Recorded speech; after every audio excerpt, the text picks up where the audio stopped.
Is faculties okay? If you have understood these, please give me thumbs up so that I can explain you. No problem. So did you all understand so what I'm trying to say using the CSS flex and grid?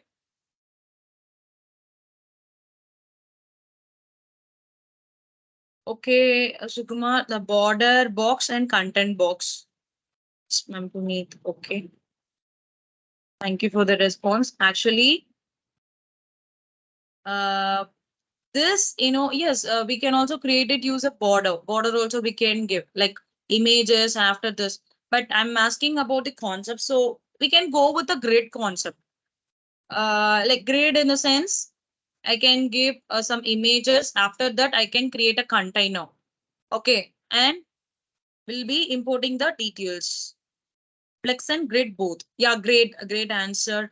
And Rajesh and Ashish, yeah, it's good. So we can do it by using both. This is again, we'll call this as a card, but technically we are calling this as this term as a card. So actually in Bootstrap, we don't want to make much strain, because this is already, the developer have created a predefined classes for this. If you use that, you can easily import the images alone and the text and the part and everything. I will tell you at 2 to 3, 3 o'clock session. Okay.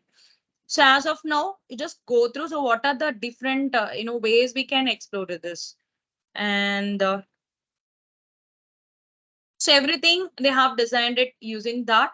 And this part we'll be creating using a which element we have to design this last part. Which element we need to use?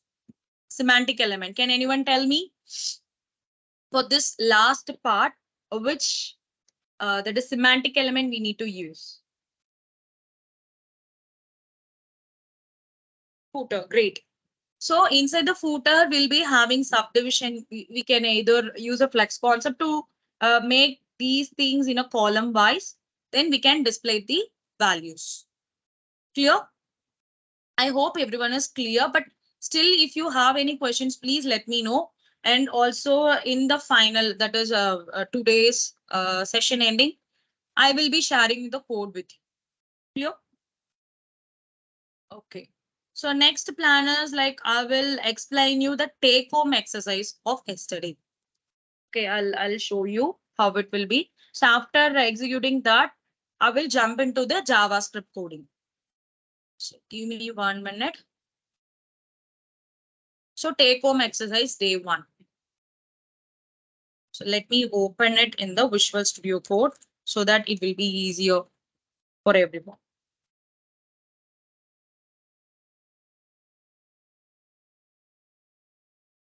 So it is in this drive.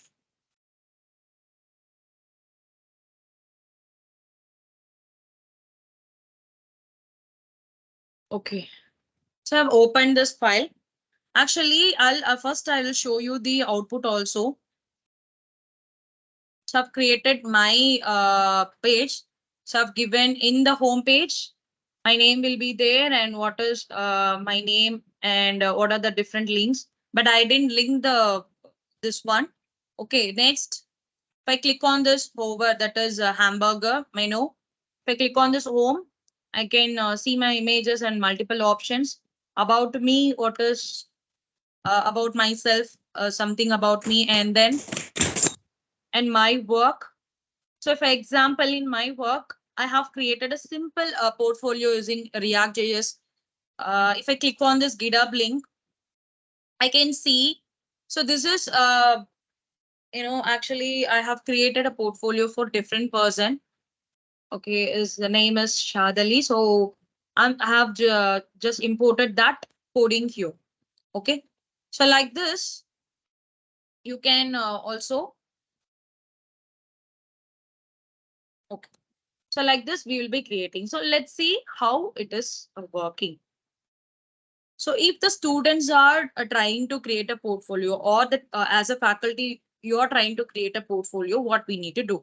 So first exactly is whatever the first page, that is main page, you need to give a name as index.html. So that should be the name. Okay. So then only, whoever is viewing your code, if the students are doing the code in their, in the development side. So if someone is viewing the code, everything should be followed, like style guides and what is the exact file, what is the main file. If I'm looking at, if the students is going to be a professional, then they need to give a name exactly as the other developer, right? So the main name should be a index.html. So here, uh, so this is nothing but it is called as a font awesome.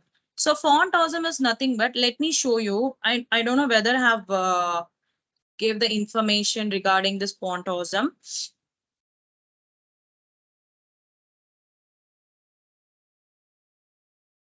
Okay, if you go to the font awesome icon, so it will ask you to register. So actually I have logged in.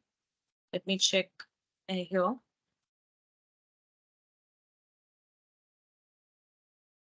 So I have already have a kit. So if you want to use a font awesome icons, then you need to, actually I have an account.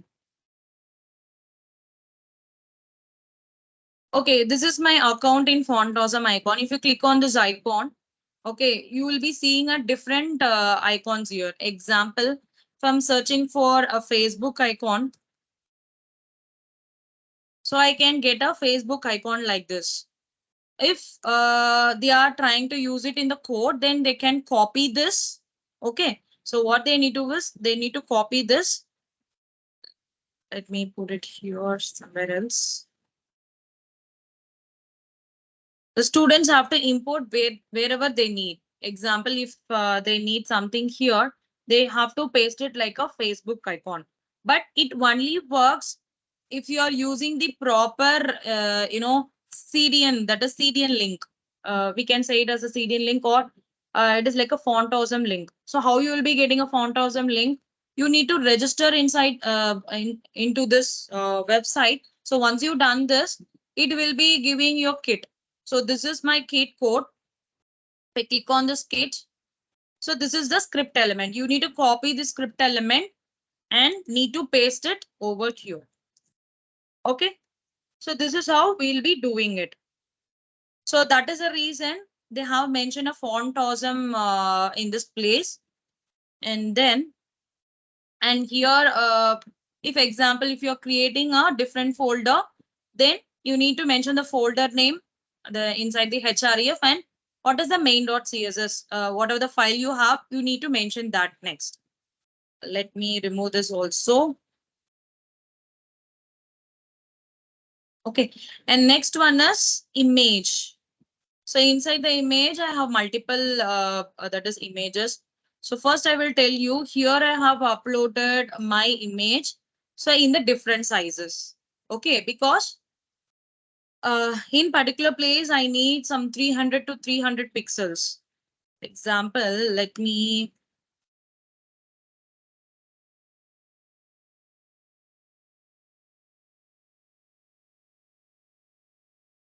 So inside the image, okay, let me click on this. We go to the property. You can, yeah, in the details, you can see the dimension like 250 into 250 pixels. Okay. And if you're trying to make as a big image while you're seeing, while the user is seeing in the, next page, then we can decrease or increase the sizes accordingly. So it is like 150 into 150 pixel. This you can do the modification, using, online resources, or you can go with the, Photoshop. You can also edit over there. Okay. So this is the way the students can do it using the images. So mostly, but if you talk about the industries, they will be following like, the formats will be .svg file. Okay. So because the scalar vector graphics, they will be telling like this. It will open in the, Edges or Chrome, whatever the browsers we have. So the students should not get confused of it. So we have a different images, JPG and PNG, and mostly in a perfection based that they've in the company side they will be using SVG files. Clear? So now next part is we'll see like what is in about.html file. So in about.html, so what they have given. So whatever the menu. So in the header, what we have given.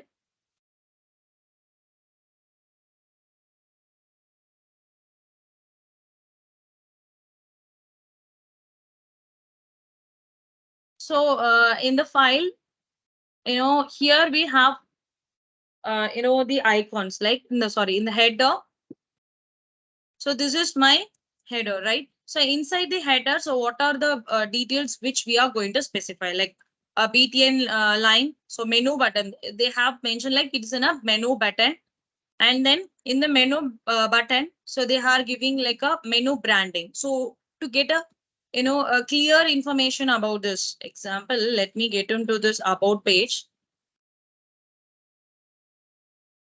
Okay, so there are a different changes. Let me, if I get into this index.html, how the coding will be. So first, if I go to this navigation item for that is the name of home, it will direct to index.page. If I move to the about me page, it will be go to the about.html page. So again, the students have to create a different HTML files. If if the students are having a multiple pages in a site, but in a static sites also we can have a multiple pages. Okay, but we need to link it like this. Clear? So now I hope everyone got an idea how to create a pages using which concept and layouts we need to follow. I hope everyone is clear. If you have any doubts regarding CSS, please let me know.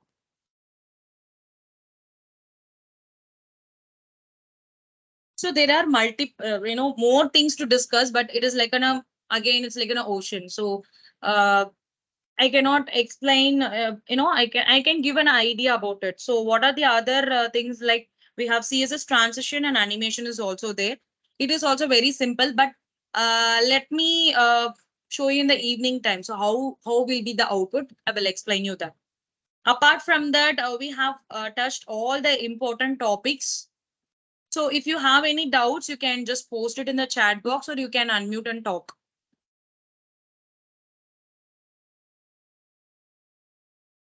Is there any doubts regarding this CSS?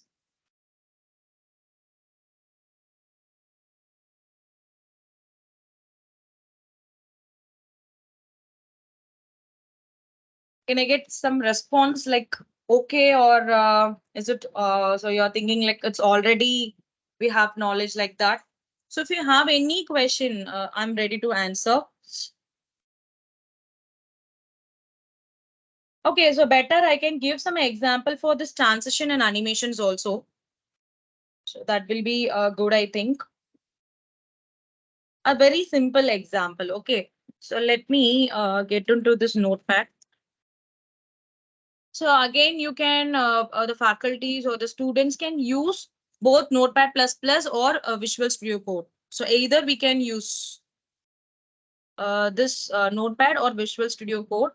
So both are good, but in a industry wise, I can say like the students need to use Visual Studio Code because that is very easy to use. In a Notepad++, it will just highlight the keywords, like what is the class name and ID. The colors will differ. But when we go to the Visual Studio, it automatically, we can run the code in a live server. So there are many options we have. Okay, so now I'm going to give a simple example how the transition will be using the CSS. Same template, let me copy it. So I think it is in the, so let me save it as HTML.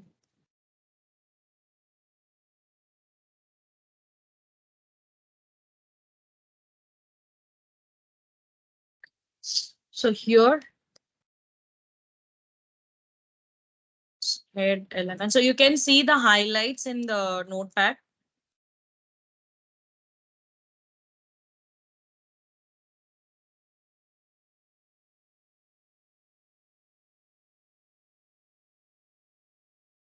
Okay, so here in the body element, what I'm doing is I'm having some two elements. Okay, so the elements is nothing but let me give a name like EduNet Foundation.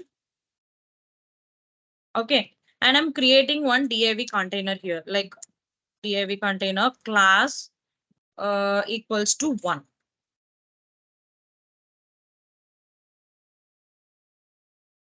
Okay, clear.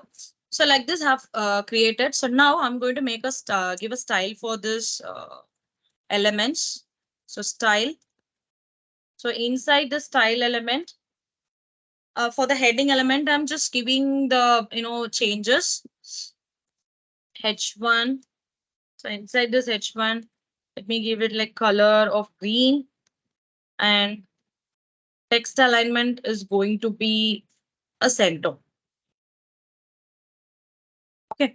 And next is for the div container, for the class name 1,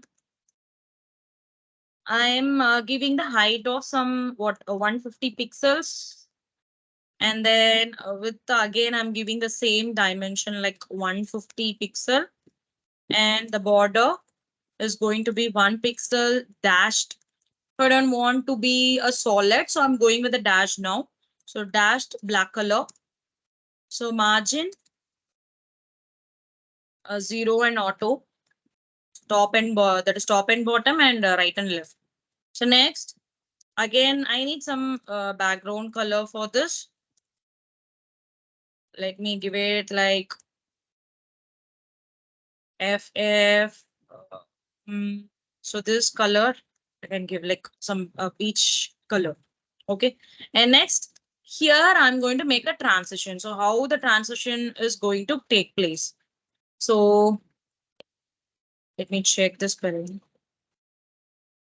Okay, in the transition part, I need to make a changes for the height for 2 seconds. I'm going to make a changes for 2 seconds. And again, for width also, I'm going to make a changes for 2 seconds. And for background, again for 2 seconds. So what changes I'm going to make? So that you will be giving it here. Okay. So what I will do is for the one, while I'm hovering the elements, Okay. So there are different values for this. So actually, this is a pseudo, we can say like for while we are hovering it like that, we have multiple options. So here I'm giving a height to be some 300 pixels because here I've given a 150 pixel. If I touch the element, it should changes to some 300 pixels. Okay, so why do take? Yes, we can give a simple value also. So actually, this is called as an hexa code. Okay, this hexa code in the sense, example, X code means it has some 6 digits. Example, I can give you like, so example, for hexa code, definitely you need to mention the hash value. So if it is I'm going to give a 6 value as the same. I don't want to give it like 6 values. So I can go with the triple zeros. That is enough. Instead of 6 zeros, I can give some 3 zeros. And again, if I want something as in a gray color, then I can give a same repeated value. So I'll be getting a gray color. So I like this. So not specifically, so we can give whatever the color we need. So you can also give RGB values. Like I can go with some pink color. So let me give it as 255, 0, 0, and I'm giving the opacity to be 0.4. Okay. So I'm giving some pink color. So in the height, I hope my answer is clear. By example, we can easily understand. Okay, okay. I hope I have answered your questions, but if you want more details, please let me know. I can help you with that. Yes, okay, thank you. Okay, again. So this is here is the opacity. It is from 0 to 1. You can give ranges, within 0.5, it will be like, a very light in color. So I have turned on this red color. So that is the reason I've mentioned like 255. This is ranges from RGB is like 0 to 255. I've given the last value, that is 255, highest value. And now I'm changing the height and width here. So width is going to be a 300 pixels. And again, a background color. So here I'm going with the HSL A value. So HSL is again, I can give, this will be ranges from degree. That is hue, saturation, and lightness. So I can give a value from 0 to 360 degree. I will go with 240 degree. Okay. And the saturation point, I can take like 50 percentage. And for the lightness, I can give like 100 percentage. And again, 0.5. Okay. So let's look into the output, how it's going to be. So what is the name of the file? CSS transition. So if I am hovering it, you can see it is in a white color. Why? Because I have mentioned, it is the code. So I have mentioned this in the 100 percentage. That is the reason. Let me take into 50 percentage. We can refresh and check. So if in the lightness, if you're giving 0 or 100 percentage, the 0 means it will be considered as a black, and 100 percentage it will be calculated as a white color. So that is the reason previously it is showing a white color. So now you would have understood what a CSS transition is all about. Okay. So then we have some examples for animations also, but as of now, I can continue with this part. That is about JavaScript concept.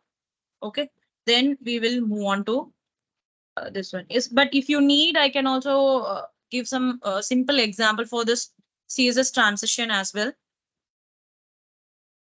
Let me remove this.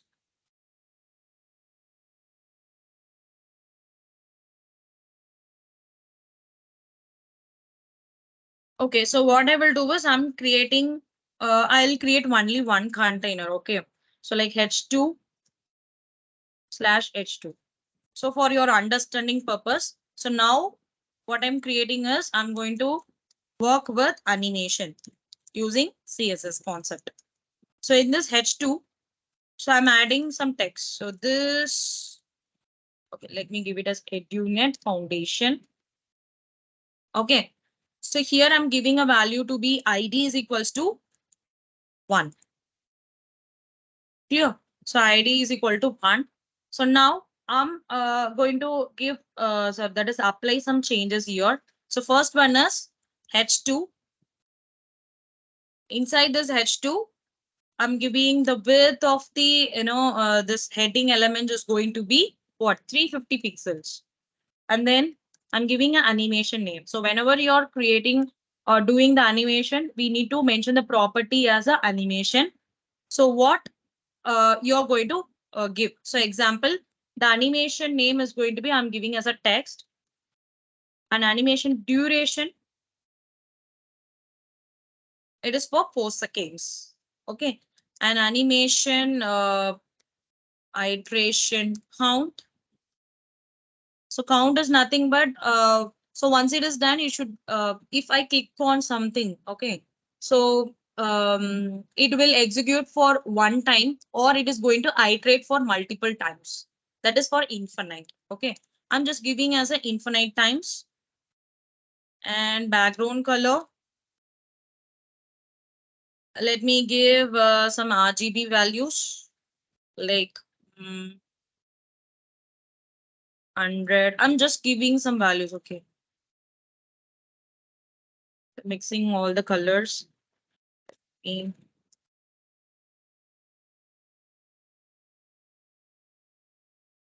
Okay. So this is how it will be. So now I'm going to give some styles for this. Previously, I've given some animation that is detailed for this heading element. For this ID, I'm giving like animation. This is a property function, which how it's going to display. Okay, here I will mention it as a ease. So ease meant it will start, in the that is, it will start in the linear or linear mode, and it will end at the linear mode. Okay. So again, I'm going to set the keyframe. So this is the way you will be creating the animations. So I will tell you. So this is the query you need to mention if you are trying to create a animation. So what is the name animation I have given? So text the same way I mentioned it here. So next what I will do is from which position to which position it is going to move. So that we need to mention, right? So I'm giving like a margin left of some 60 percentage. And then for 2, I'm giving like a margin of left to 0 percentage. Like this, I have mentioned. So let's check for only one element here. Let me open the file up.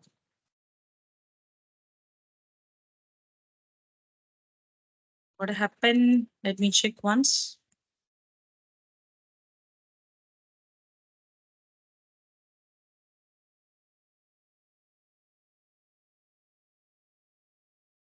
So with animation name, and yeah, this is for 4 seconds. Attention count.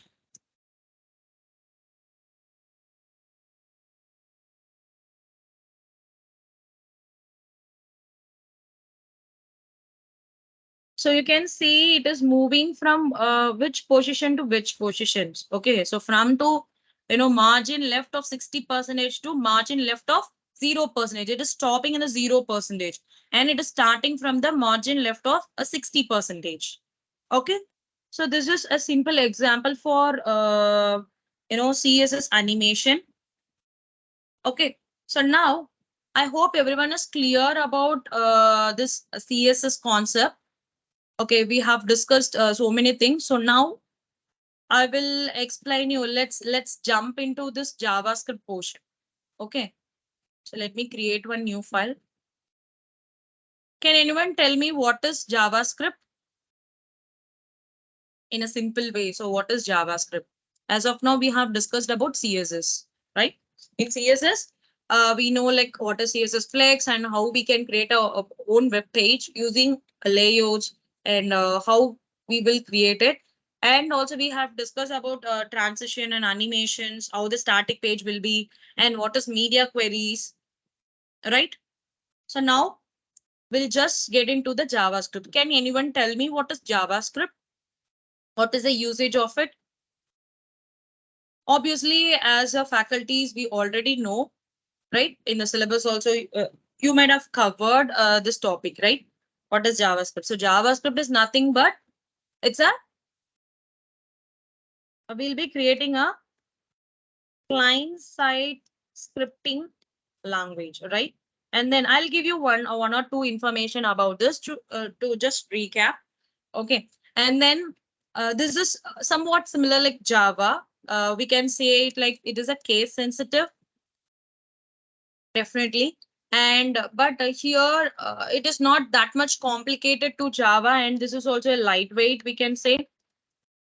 Okay, so like this, there are many important things we can talk about this JavaScript. So now, can anyone tell me what are the different way we can import the import the JavaScript file into the HTML file?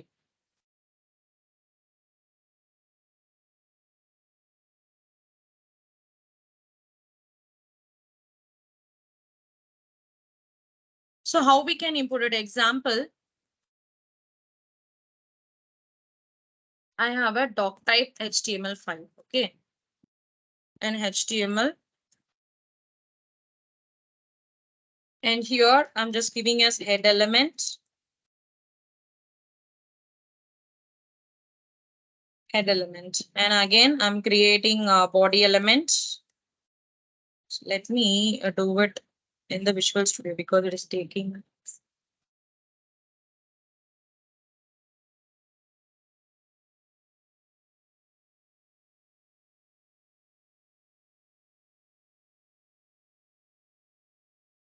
Okay, let me save it here itself. JavaScript 1.html file. Okay.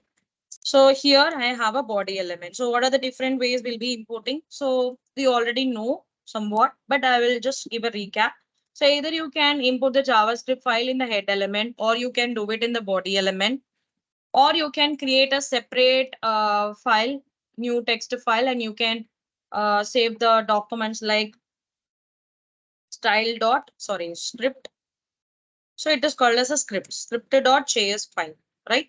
So this is the way you will be doing it. So either you can import in head or body or in a separate external that is JS file. Okay. So now,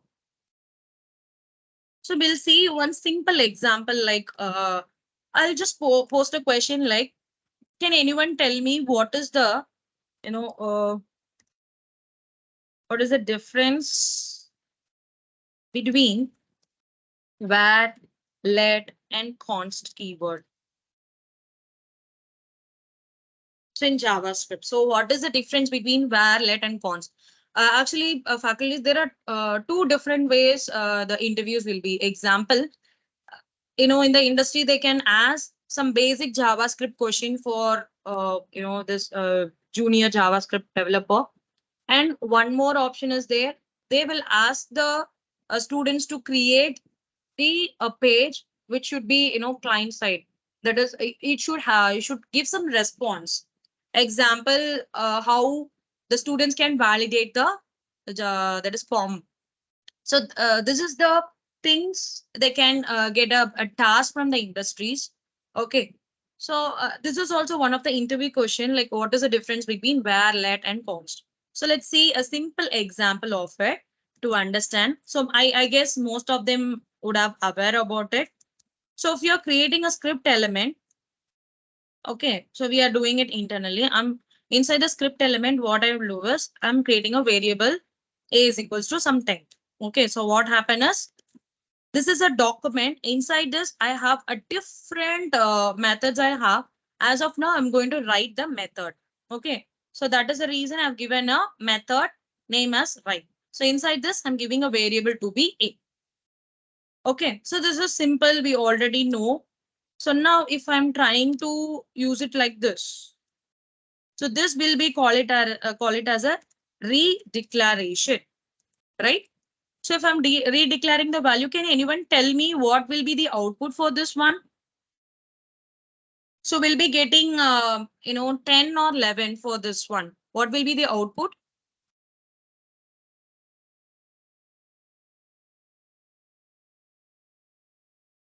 If anyone knows the answer, yes, great, great. So actually it is 11.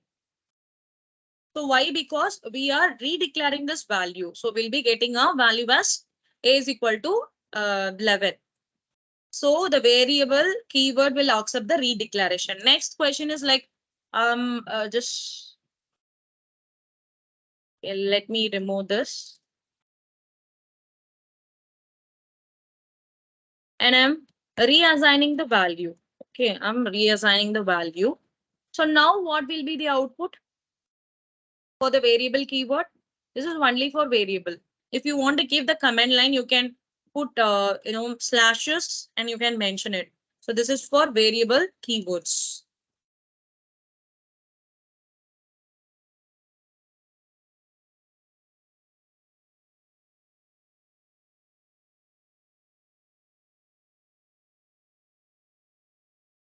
It is 20 again. Yes, great. So the main important thing is the variable keyword will accept or redeclare and reassign values. That is possible. Okay. And next part is like, so let me change this keyword. Okay, let me change this into the let. Okay, first we will check with the redeclaration. So now what will be the output for this one? If it is a let keyword.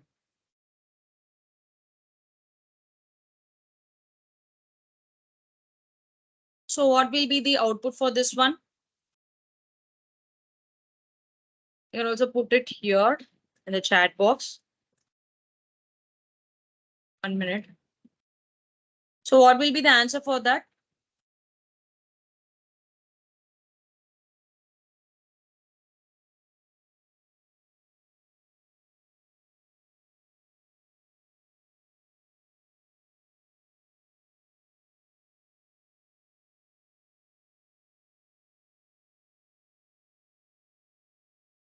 Okay, I got an answer like 11.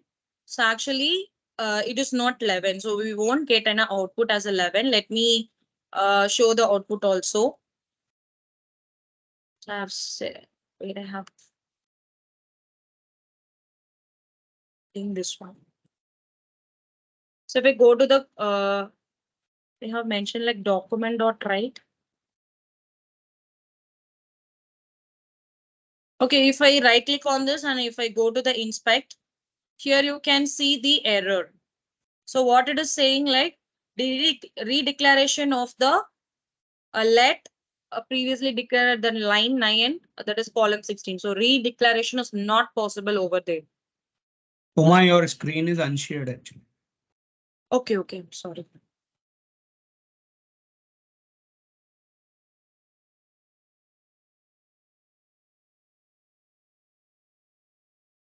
Okay, so here in this output, you can see at this column. So what it is mentioning, the redeclaration of the let is not possible using a let keyword. But let's check whether the reassignment is possible. So is this possible? Yes, it is possible. So if I run this code, I'll be getting a value as 11. So that is the main difference. If I'm using a const keyword, both will not be possible. So redeclaration and the assignment will not be possible. Clear? So this is the simple introduction for JavaScript. Okay, and so I got a question like which is in default string. So I'm not sure, sir. Can you repeat or can you elaborate the question?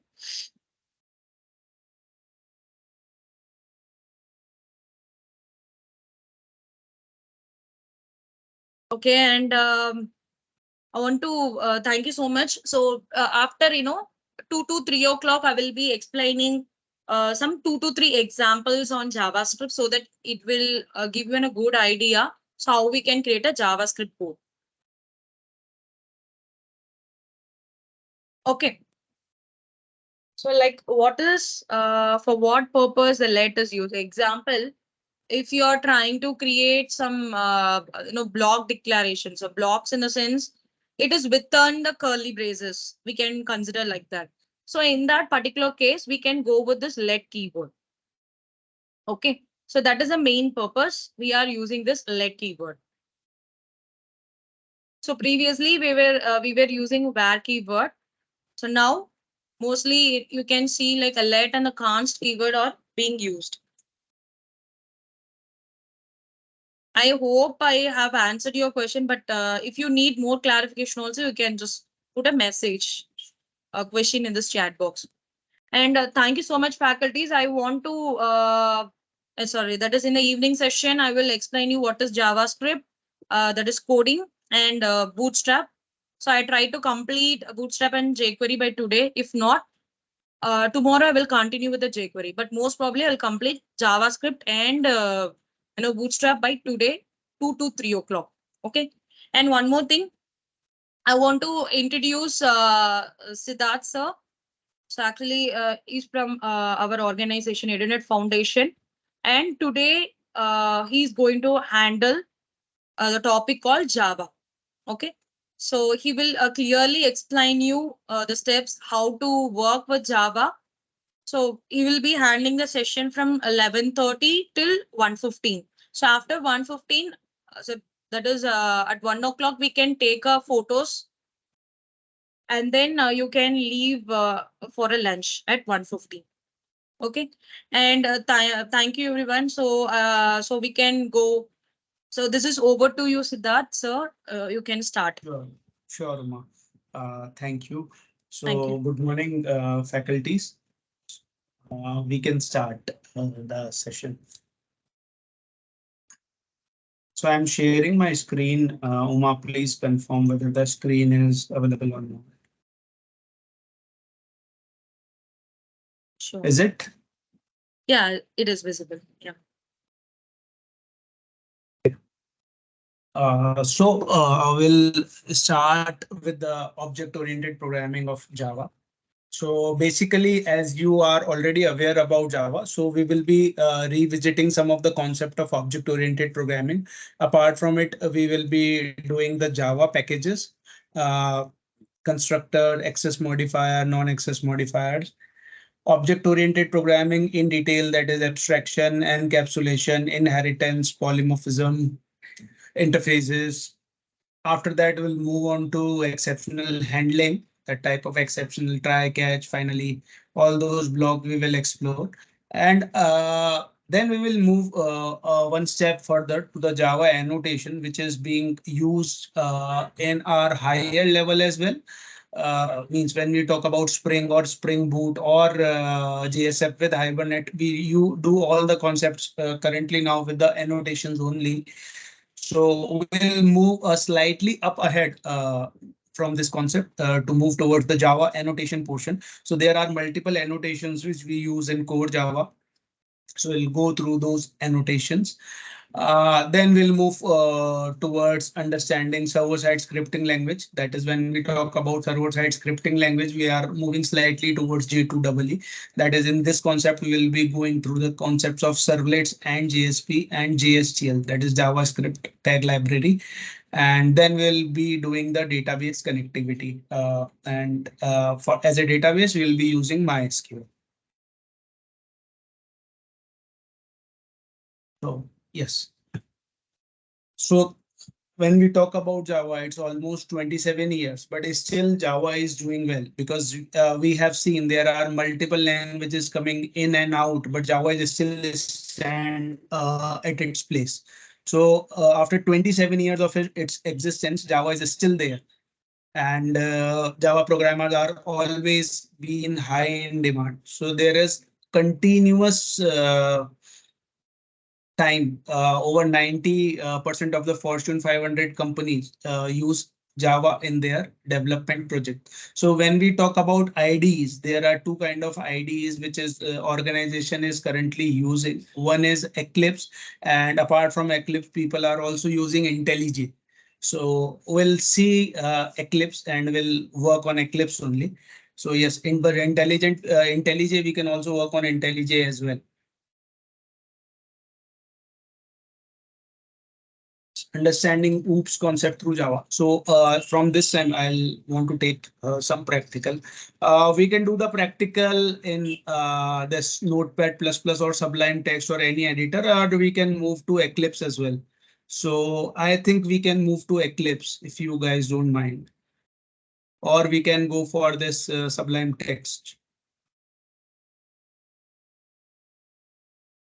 Help me understand your wish. We can go ahead with that.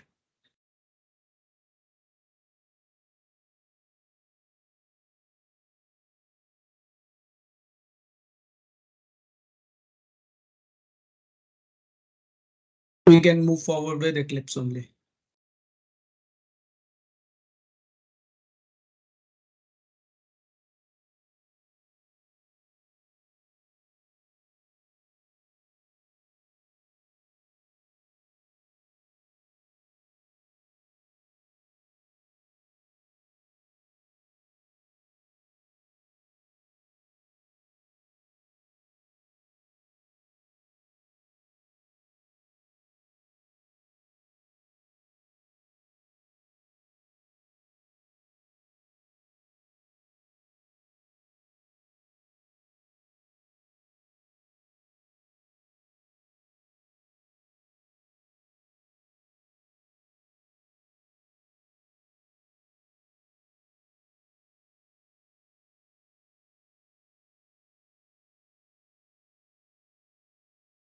It's loading.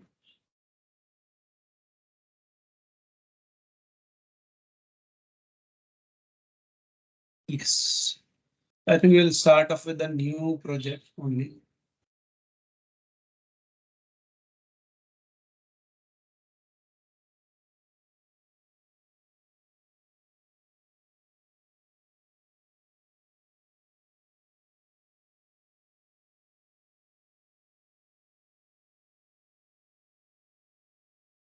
Go for Java project.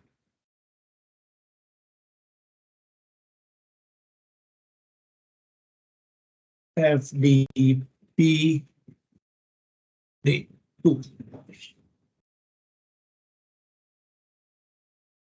So you click on next.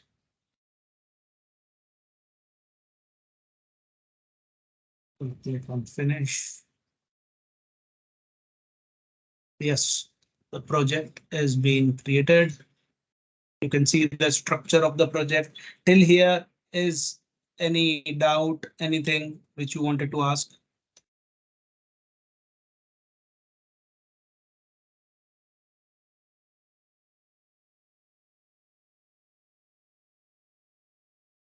Anyone has any doubt till time?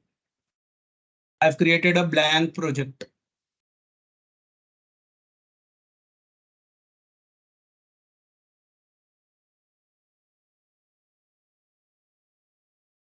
Faculties, if you have any issues, please feel free to type in the chat.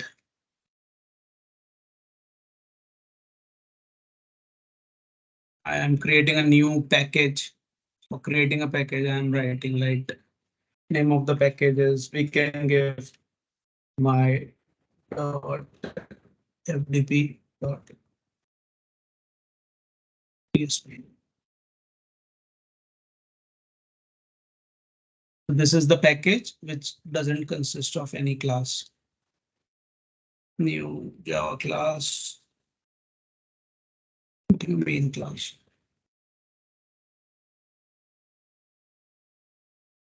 Main, which include the main function.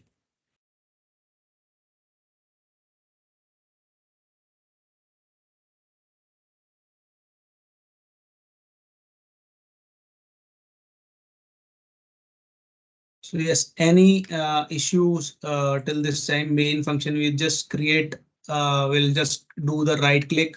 We just created a class, the class is automatically created.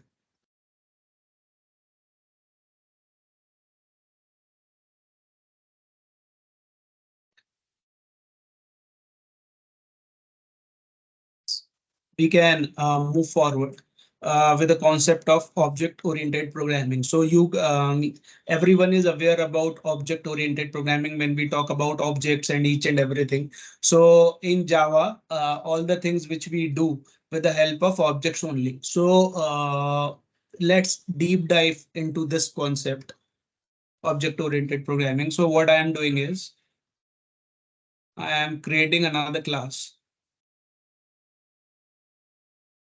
named employee.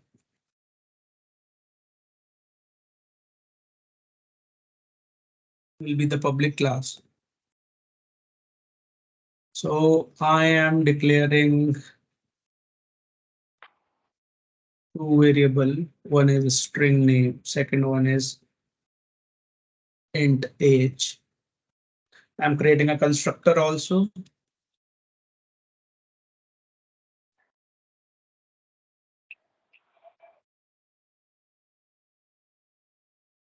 String name, comma.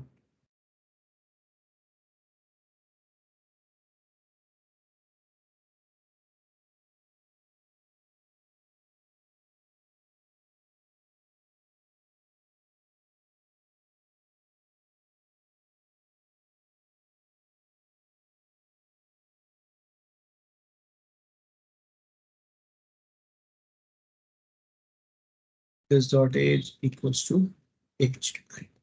This constructor I have created. Apart from it, I am creating, because this is an object-oriented programming. So one function of superclass I am creating, that is public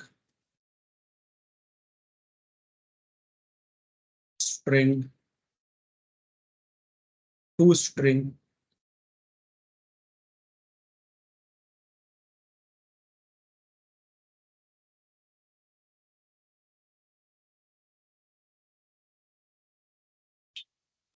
Are you guys aware about the toString function?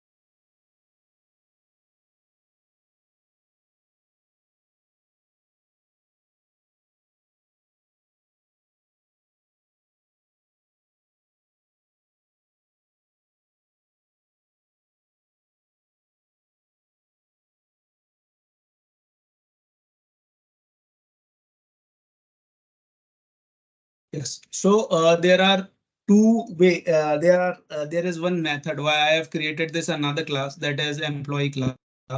Now I'm going in main class. I'm going in another class.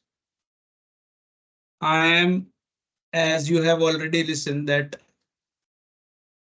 OOP object. What is OOP? OOP means object oriented programming. And what is object oriented programming? Object oriented programming is the programming in which we used to do everything with the help of object, right? Everything we used to do with the help of object. So how we can implement that?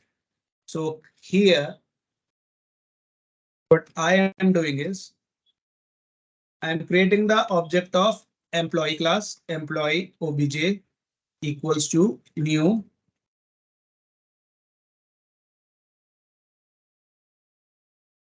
employee. Because it is parameterized constructor, I need to give the name. I am giving name as James.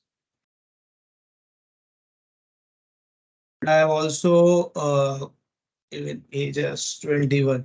So this object is, with the help of this object, we have called invoke that class.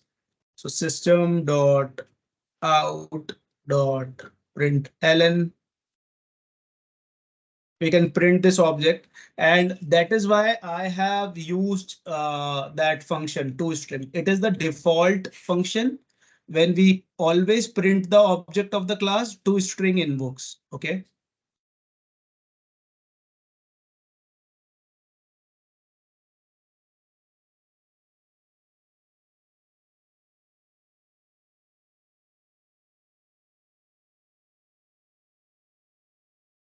See, this is the out.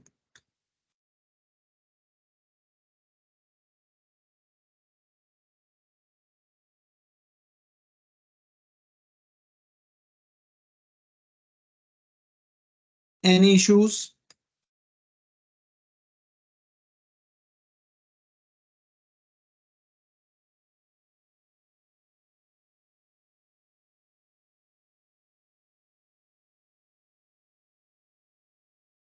Teachers, I am waiting for your response. If you don't have any issues, you can write a we don't have any issues. I can move forward.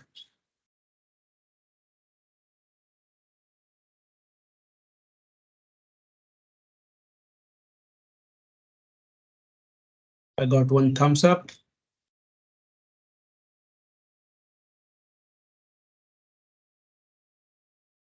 Okay, if you have any issues, any challenges, feel free to unmute yourself and speak. Apart from it, if you want to type in chat, you can type in chat as well. Okay. So yes, this is the basic function which I have written. So because currently with the help of this, we cannot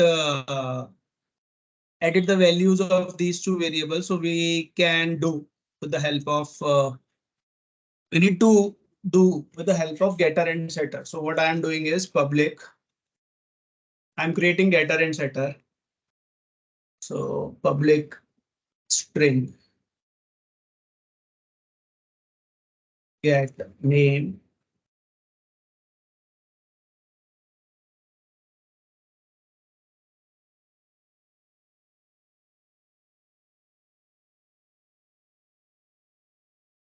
return this dot name. Okay. Similarly, I am creating another function.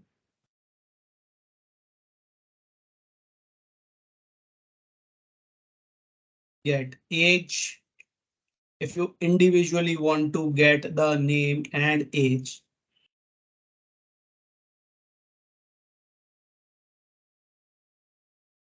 need to return the age from here. Because age is of integer type, so need to change this kind of a function.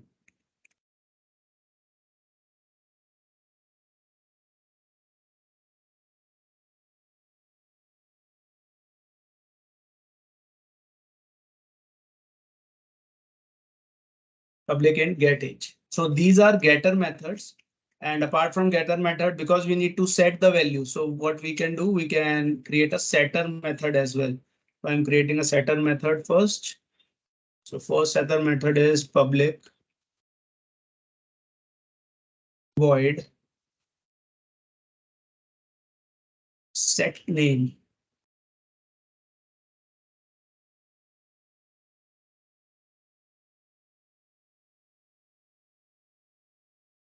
Because name is of string type. So I need to declare a string type of variable string value.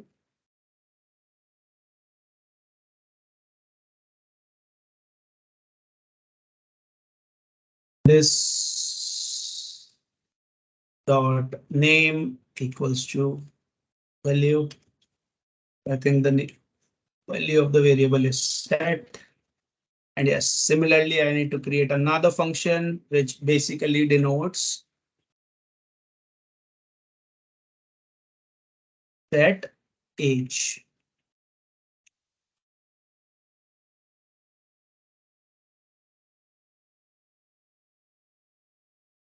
Because age is of integer type, I need to change the data type over here.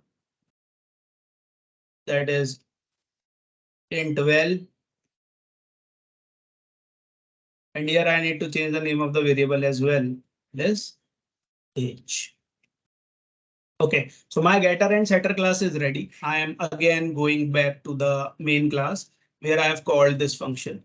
Okay, so now I am calling another function that is before calling toString obj dot set age. Let's suppose I want to change the age and I am setting his age to 11. And now see the output.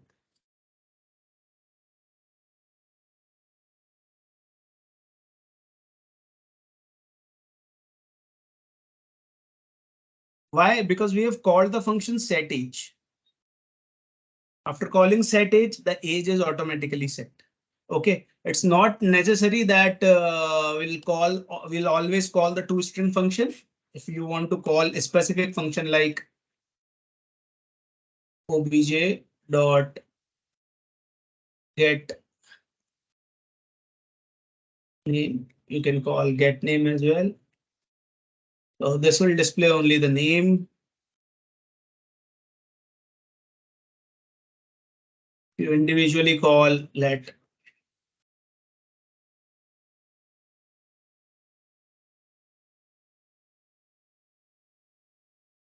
I'll edit that.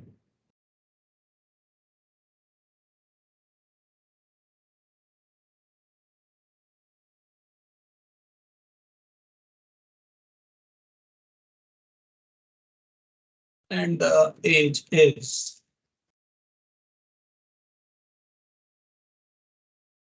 plus obj dot get age.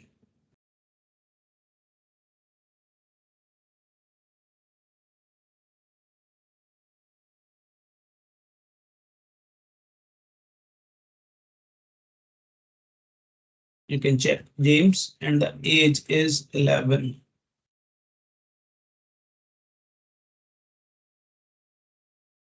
Till here, any doubt? Any doubt?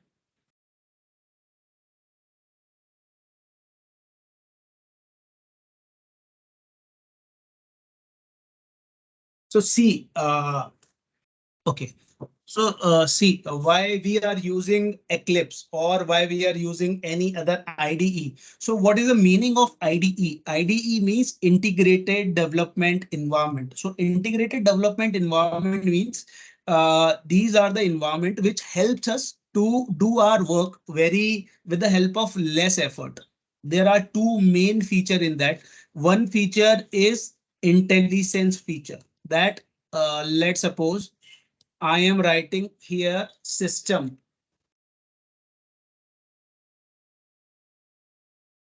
dot. It will pop up the list. So one feature is this, that is this feature is intelligence feature. This will help me or help any developer to get all the feature and don't need to write any other keyword or anything else. So this is one feature. Another feature is the auto generation of the code. Okay. What is auto generation of the code? Auto generation of the code because it is an IDE. So this IDE is capable of writing the code itself. I think you guys are not believing me. So let's have a demo of that. Okay, so this class, employee class is created by us, right? Each and everything is created by us, right?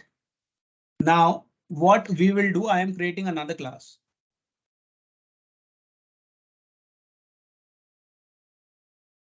Let's suppose this time I am creating a student class. Sorry, I'm not sure. So student class is empty class. Okay. The process which I need to do over here is only to create a variables in the class. Okay. Let's suppose for the students, am I audible properly? Uma, am I there? Yes, Is my voice? yes, Siddharth. Okay. Your voice is Yes, is audible. my Clear. yes. Okay. So here the thing which I need to do only is just to create a name of the variables. Like, okay, let's suppose I am creating a variable name as string name. I want every student because every student has a name. Okay. Every student has a roll number. Okay. So I am writing int roll underscore number. Okay. And let's suppose apart from it, every student has gender, either male or female. So I am writing care gender. This much information only I have to give. What about the constructor and all those things which you have done? No, the system will generate automatically. How?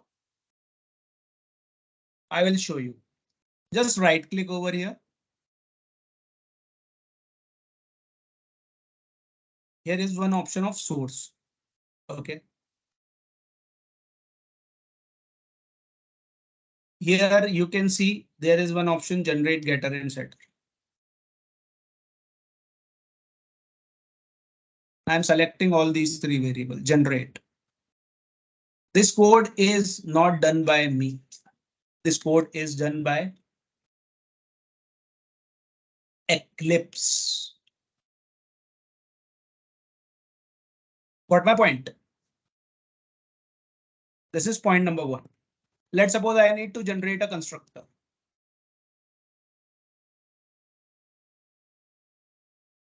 Again, right click.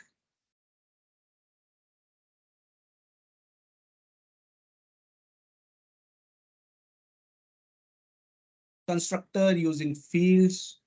I've selected generate. So this is generated. This constructor is automatically generated. I want to generate two string. Just click on generate. It will generate the code.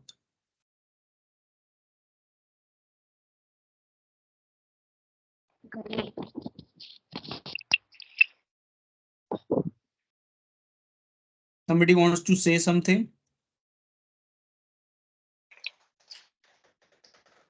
Siddharth and also Sukumar have asked some question in the chat box.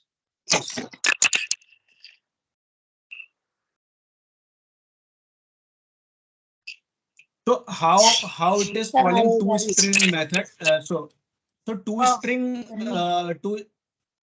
so yes, I don't know, Sukumar. So it is calling toString function because whenever you want to print an object of the class, it will automatically call the toString function because toString function belongs to object class. It is inherited function. It is not the function which is created by us. It is the function which is of which is of parent class, java.lang.object. And what is object class? Object class is the parent class of all the classes. I think this, Sukumar, I think,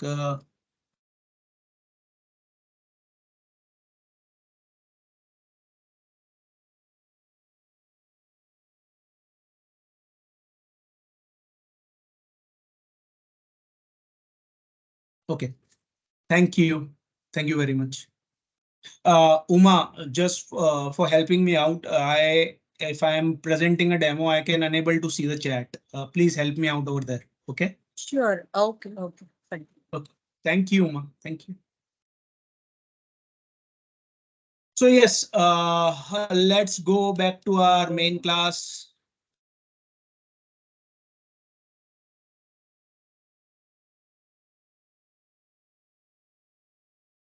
Or if you want to generate, because this time we haven't generated toString can also be generated easily. Go to source, see generate toString.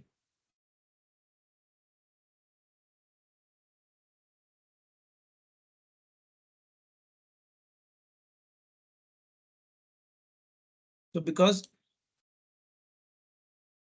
see, apart from toString, we have these much codes as well. Get class, hash code. Again, these are of base class. See, you can see over here what is written over here. What is override? I just wanted to clarify. This is the concept of annotation. This will tell you that this toString is not the function of your class. Yes, you have overridden this function, but this function does not belong to your class. This function belongs to parent class, right? That is why this annotation automatically comes under picture. That is why there is a concept of annotations here, right? That is why this @ override is written. It is not necessary to write again. If I'll delete this, there it's not like that the error will come. No error will come. I have removed that @ override, or you can see in employee class, I haven't written any override. @ override was not written over here. But you have to understand one thing. This is the function not belong to us. This is the function belong to the parent class. The class we create the class by default. If there is no inheritance, by default this class is inherited from one class that is known as java.lang.object. Object class is the parent class of all the classes in Java, is a topmost class in the hierarchy. That is why here @override is written. That is why I have removed that. I am again no issues without override, or if you want yourself to write @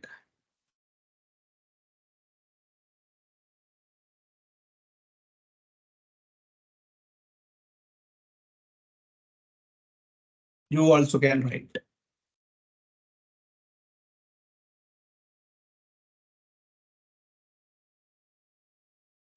Again, go back to main.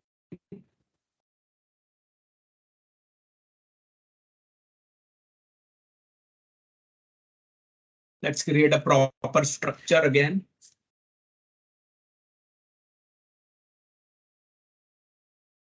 What is the name of the class? Students.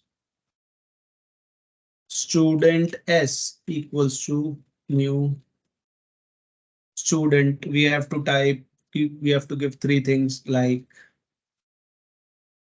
name. Let's suppose I'm giving name as James. Roll number 1. Gender. And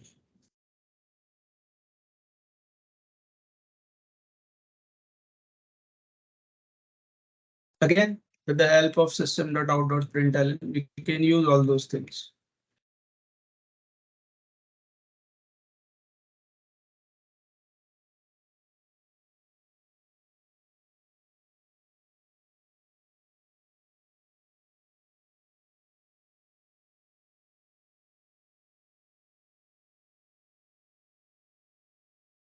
Yes, if I'll use S or I'll use S dot get string to string, it will give me the same output.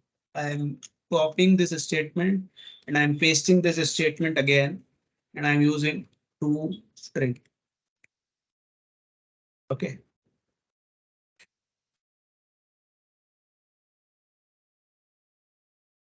I'm commenting the above code as we have already used it.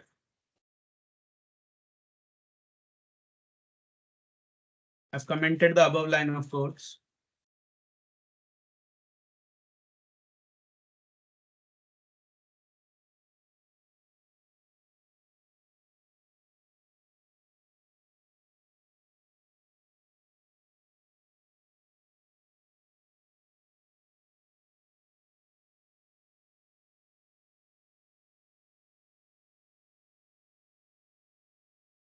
Yes, you can check.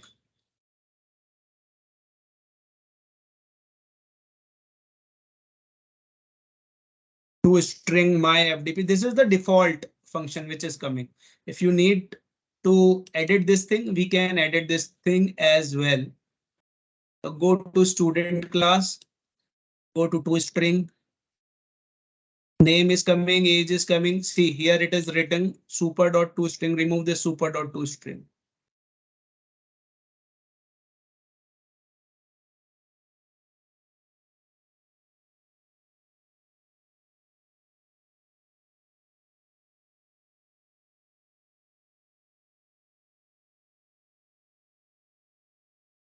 Go to main again, run the code. It is changed because see this toString was written over there. It is still, I think some code was written. We need to check. We need to remove that thing. ToString equals.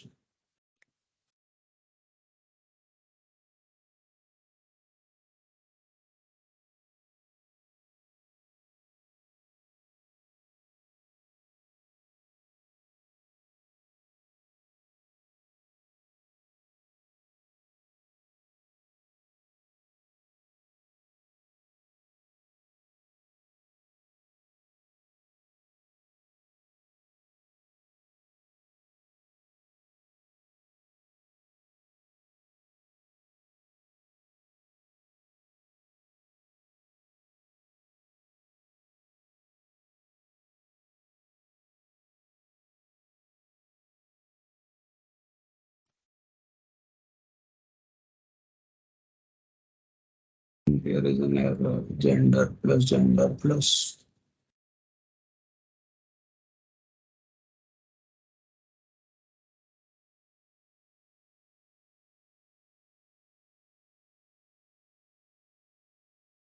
It's correct.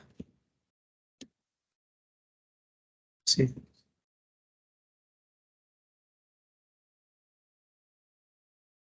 There is a issue in the concatenation there. That's why the error was coming.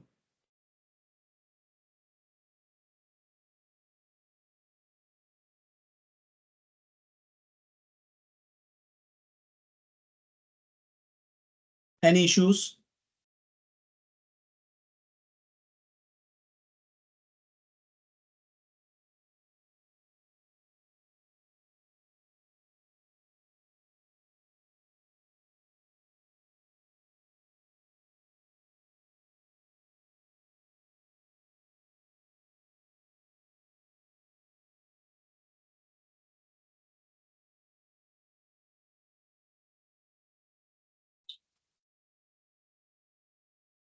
Any issues, trainers, teachers? Any issues till time? Shall we go ahead?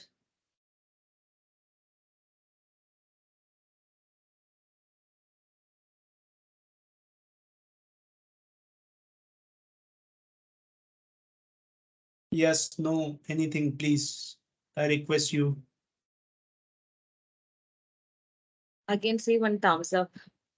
Yes. Okay. Thanks. Thanks, teachers, for the confirmation. We can move forward now. So as you are already aware about now object-oriented concept, similarly the concept of abstraction, encapsulation, inheritance and polymorphism. Yes, the concept of abstraction, inheritance. So you know what is abstraction is. So what is abstraction is? The abstraction is the process of hiding the implementation detail. That is abstraction. Okay, so when you hiding all the implementation details, that is abstraction. When you encapsulate all the details, that is encapsulation. When we talk about inheritance and polymorphism, so yes, for that we need to give some demos, then only you can understand about it. So yes, before that, for inheritance and demo, inheritance and polymorphism, I'll give you the detailed overview about inheritance and polymorphism. But yes, before that, let's move to the Java classes and object. I think you guys are aware about how to create a class. We have already created a class. We have already created an object. We have already seen how to create an object. We have already seen how to create a class. Okay. So I don't means if you have any issues, you can point out to me that these are the issues, these are the challenges which we are encountering. What is object? Object is known as the instance of the class. Instance of the class is known as object. Object is a concrete representation of class. There are many definitions of an object.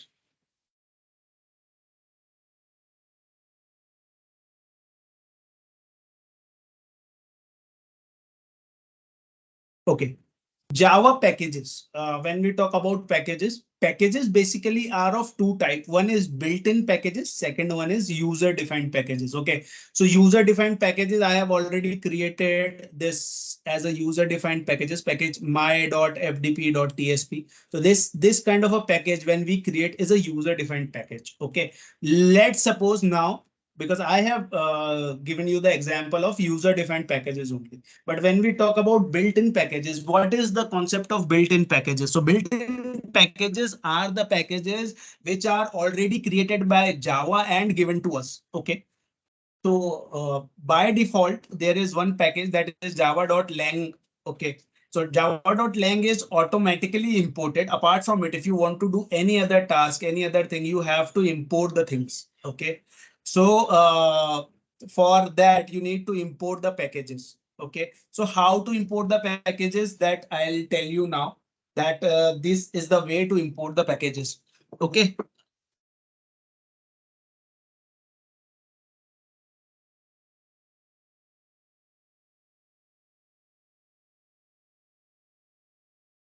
So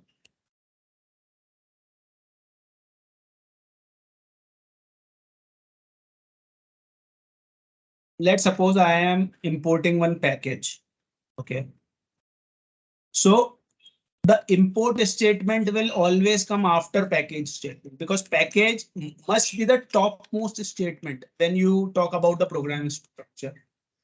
Okay. It must be the, I am writing the comment over here, topmost statement. Okay.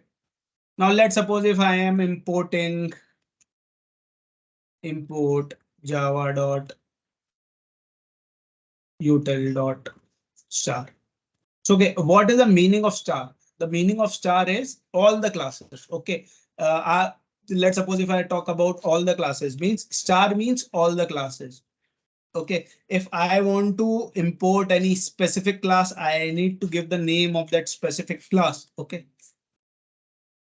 Like scanner, I am importing. So why I have imported scanner? Just to give you the demo that how, let's suppose if you want to take the input from the user. Scanner as equals to new scanner.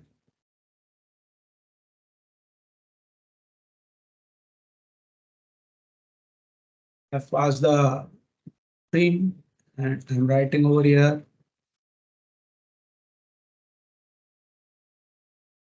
So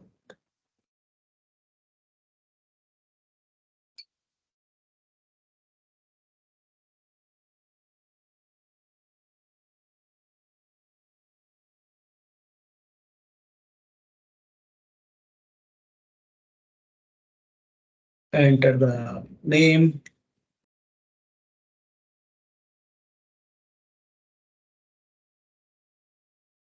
String name equals to s dot.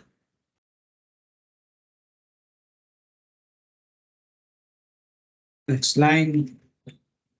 Again,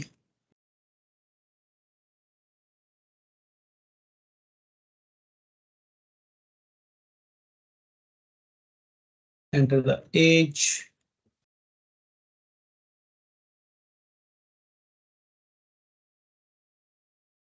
Because age must be a number. So what I am doing is I'm taking a integer variable int age equals to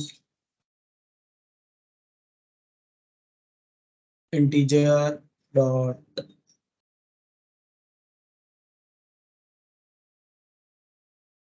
percent. I'm not using a, I am using s dot. Next line.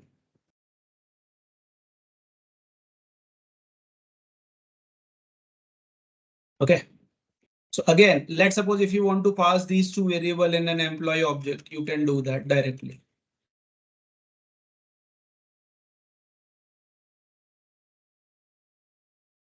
Or you just want to display, you can display. It's totally up to your choice. What I am doing is I am passing these values in the employee object.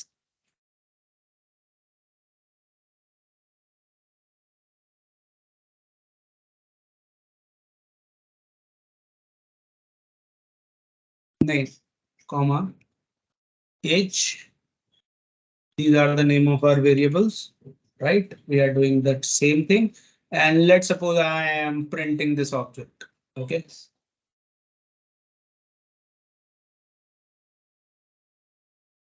If you want, I can use the same string.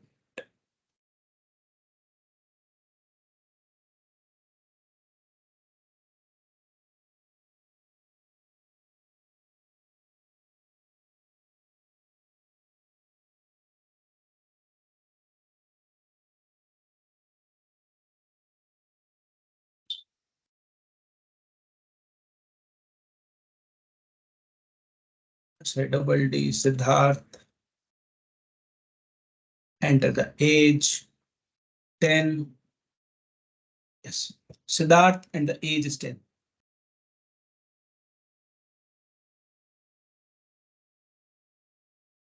Any issues, any challenges over here? Basically, I have taken this example if you want to accept the values from the user.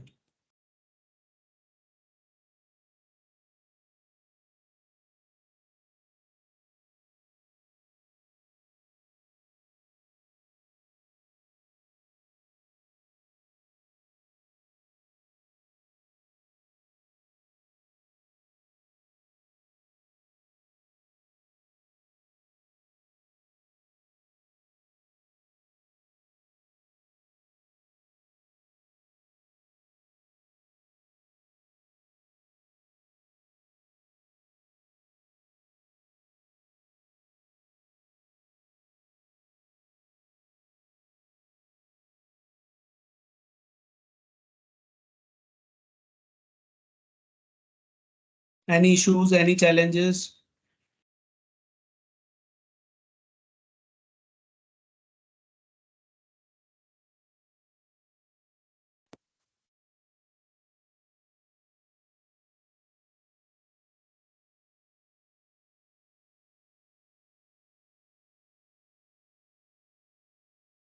Yes, sir. Do you want to add anything? Camera is turned on.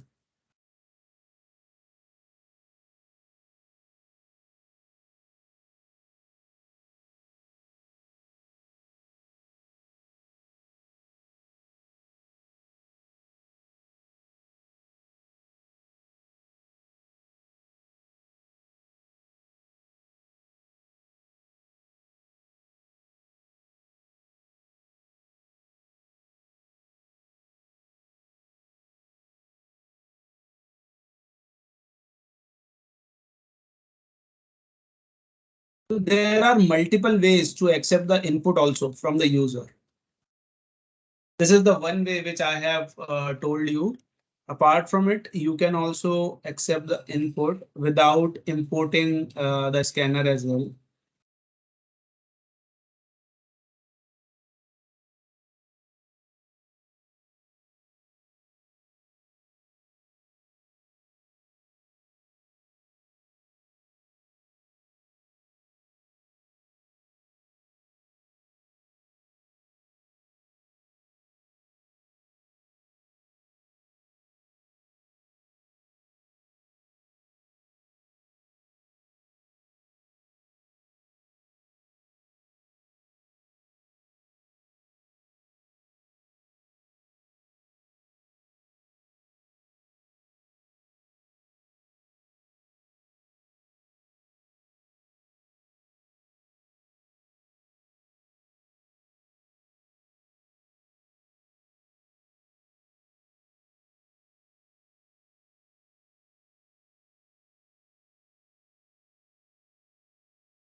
Copying the same code.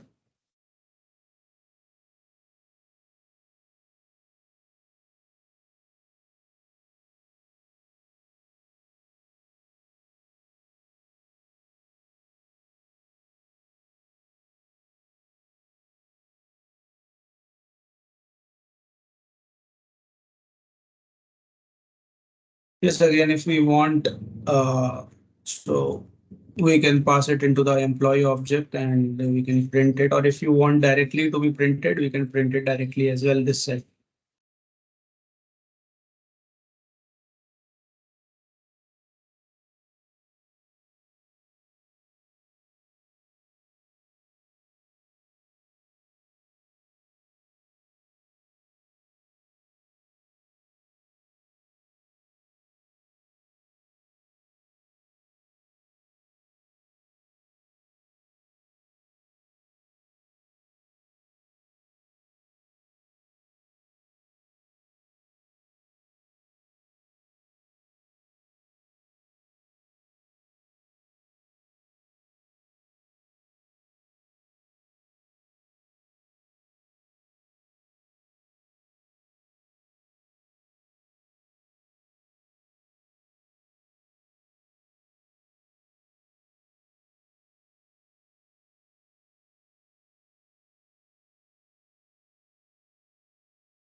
Okay, this code won't run over here.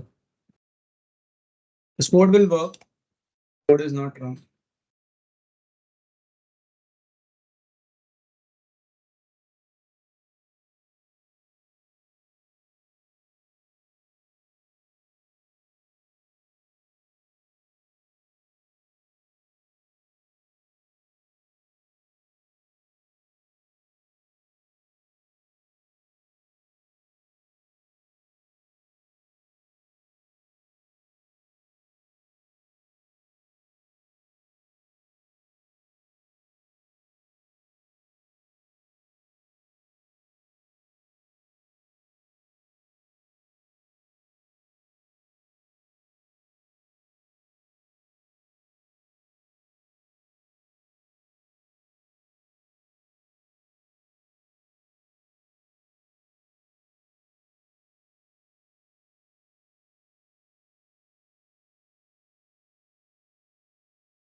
Yes. See.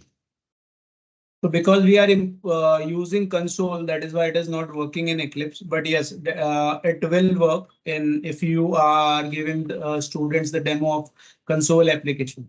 So it will work, but it will work in the console part only.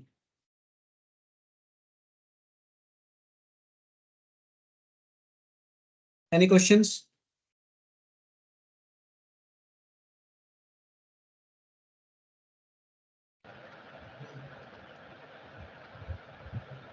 Does everything output is string type in console? Yes, it is because we have used this readline function, and readline function is gives you the output in string only, sir. By default, it is a string. So let's suppose if you want it to be an integer, so we need to use the parse function.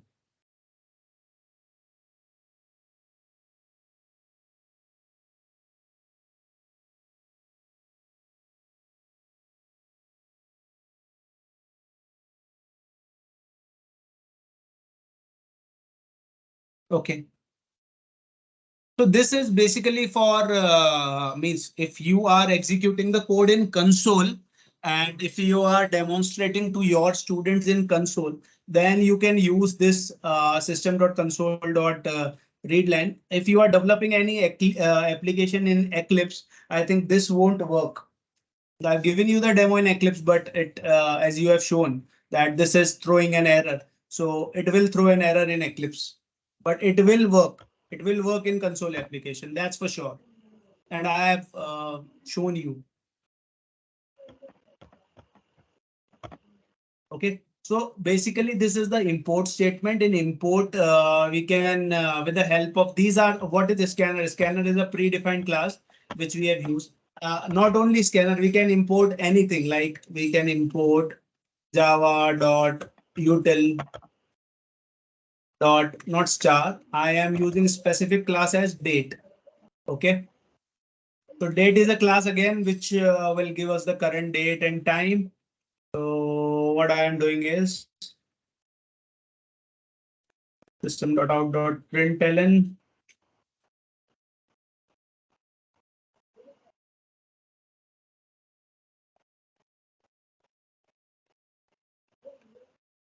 system.out.println. I am using new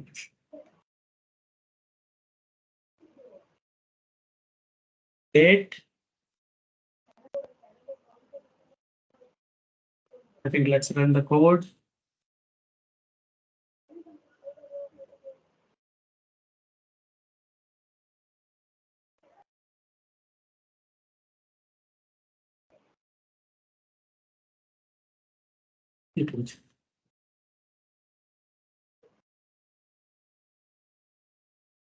So there are n number of classes. So there are two concepts now. One concept is currently what we are using. We are using there are two concepts. One is the set of predefined classes and one is a set of user defined classes. So user defined classes like the employee we have created. Okay, this is totally user defined. Okay, the student class.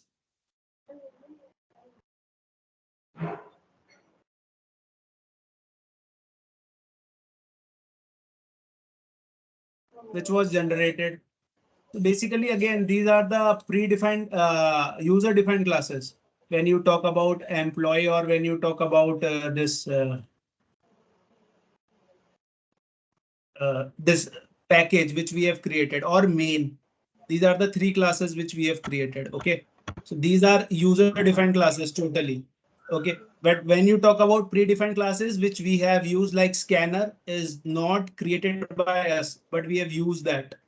Okay, the date class we have not created by us, but we can use, but we have used that. Okay, so again, now there is the concept which was remaining from my side, that how we can use this date side. Okay, so now the concept of inheritance and polymorphism is remaining from my side. So the concept of date you have understood. So what I am doing is now I am creating another class.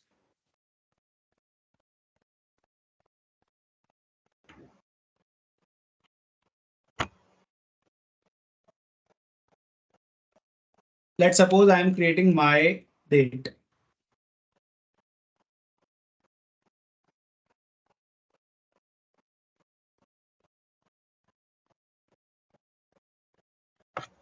What has happened to this string? So this is the my date which is created by me. Okay. Because system is already providing date. So what I am using is I am smartly import java dot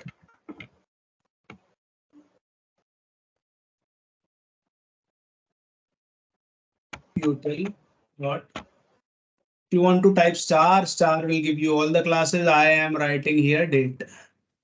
Okay. I've used it, and what I'm using is I am extends date class. So what my date class is? My date class is the child class of date class. And I'm writing it in comment over here, which really help you out.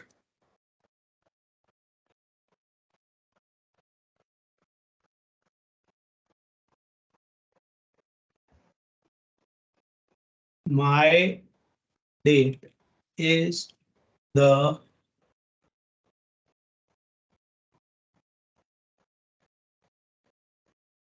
child of date class. Okay. Now what I'm doing, I have created no code. And what I am doing over here now, just check out.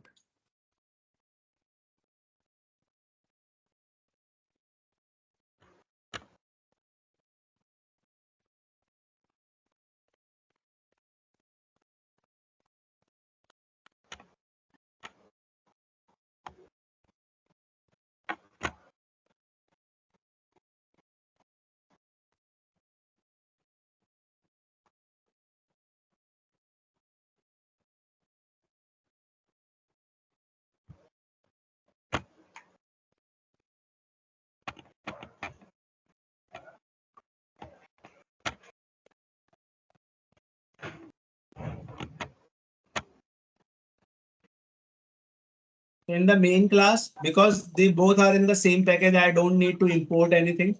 I am not importing even date as well. Okay. Definitely the code which is written over there will not work. That's for sure. What I am doing is I am creating the object of my date class, which is there in the same package.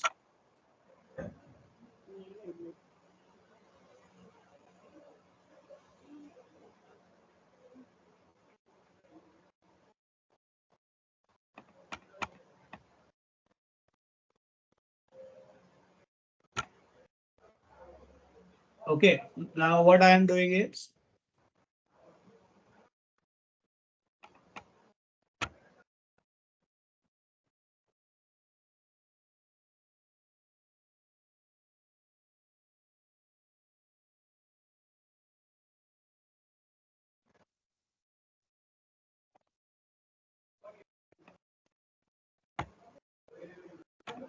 I'm printing my date object.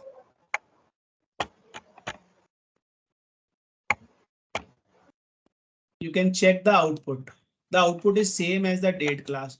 But see, I wanted to show that this class is created by me. What I will do over here is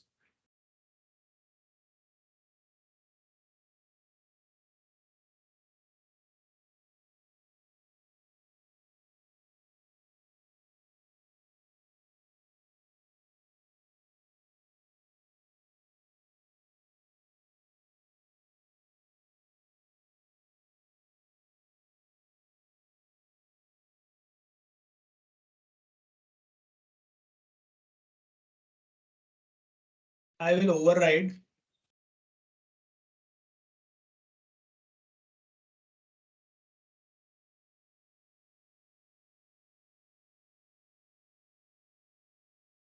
or you yourself can do if you don't get public string to string. Override that function. Okay.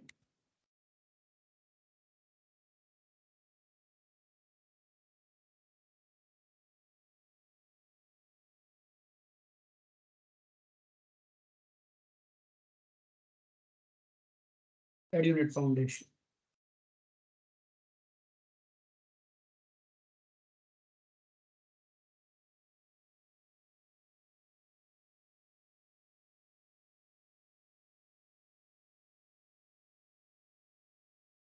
Welcome from EduNet Foundation. This will be there plus super. Super is a keyword which will point to the base class function.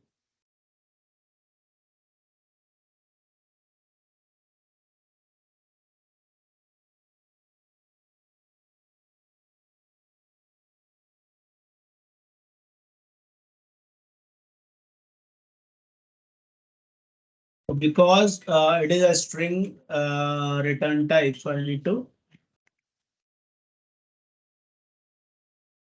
return it also. Now go to main class.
Same code I have written, that is print the object of the class.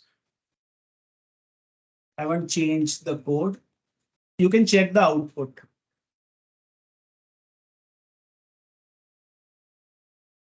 Welcome to EduNet Foundation is there. Apart from it, the date was there. So this is the power of inheritance. Okay. So in inheritance, we can use the predefined classes of Java. We can inherit from them. We can inherit their features, and we can use their feature and modify it according to our need. So the concept which we teach, the concept of reusability, can be seen with the help of this demo. Anyone has any issues, please.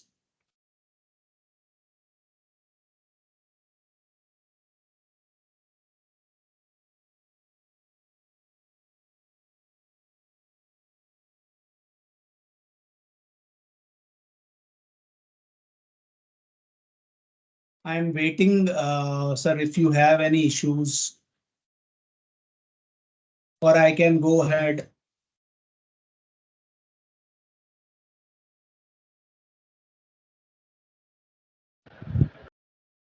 I think there is no question, Sita. You can proceed, I think. Yes. Anybody wants to say anything? Yes, we can go ahead.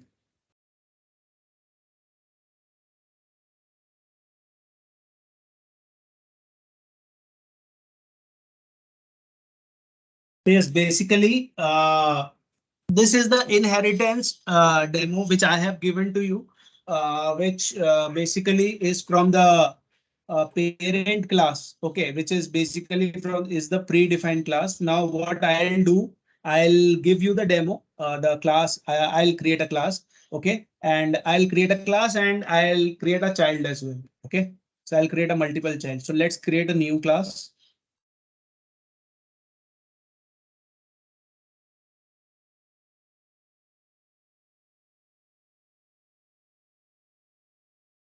Okay, so I am creating a class called manager.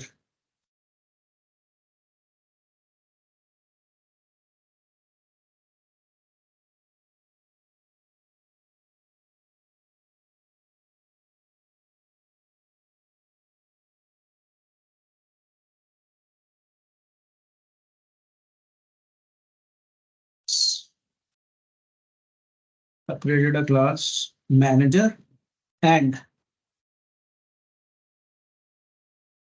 what I am doing is I'm in manager, I am creating a two variable. That is, every manager must be having a name. So that is name. Every manager must be having a employee ID. So I am writing string employee ID.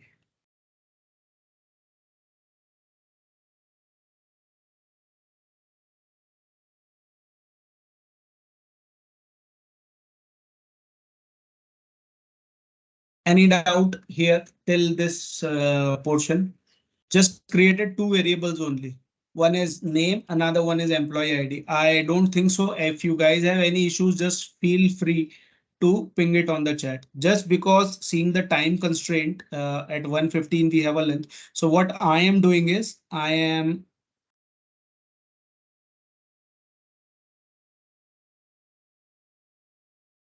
generating the getter and setter of these two, which I have already shown you previously.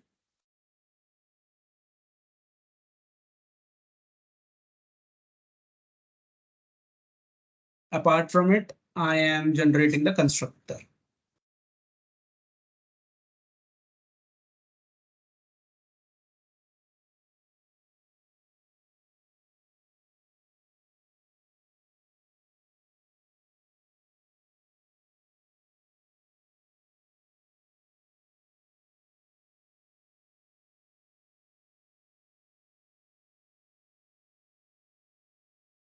Okay.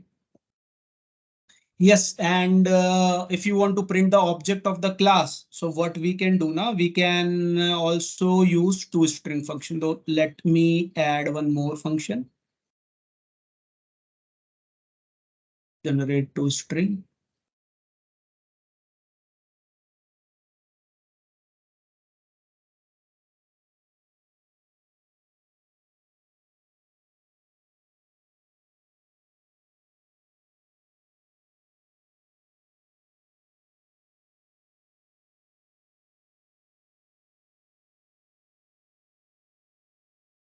And here I am giving name equal to name and plus comma employee ID equals to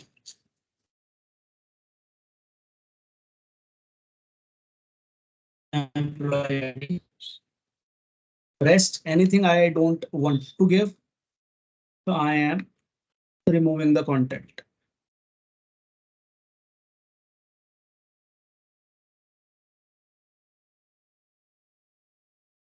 Okay. So basically a very simple function. Two getter and setter.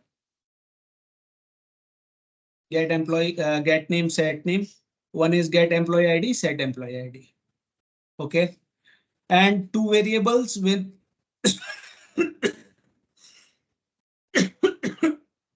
with one toString.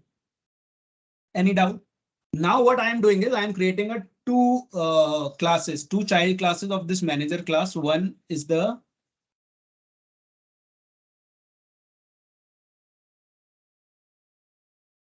sales manager.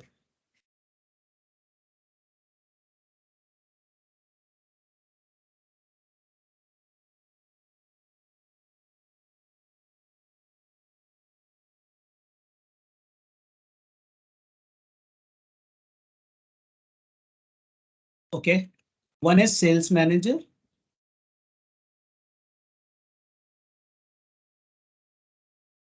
Another one will be IT manager.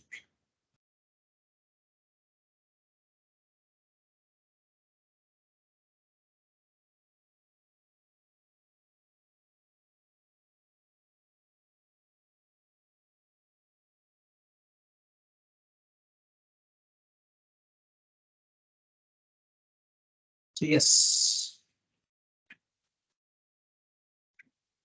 So as I have already told you that this manager class will become the parent class of these two class, sales class, sales manager and IT manager. So what concept we use, like extends,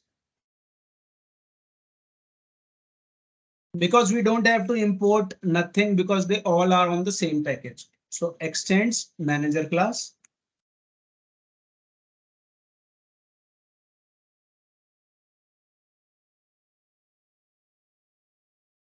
In IT manager also we need to use same thing. And sales manager again we need to use. Extends.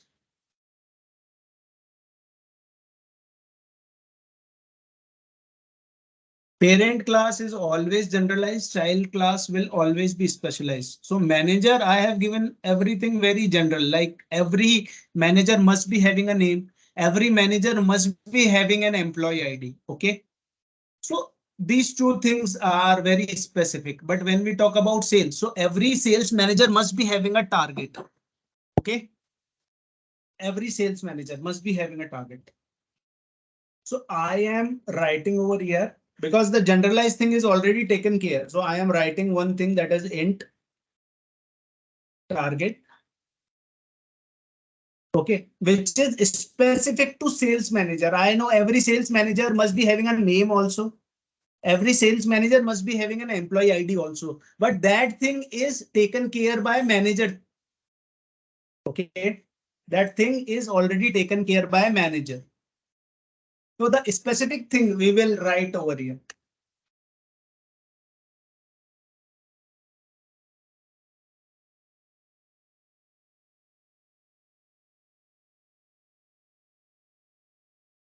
So now we'll create a constructor like public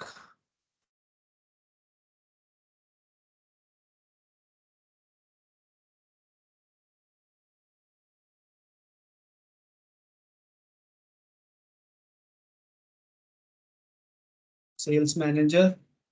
Okay, we'll declare three things. That is, one is string name.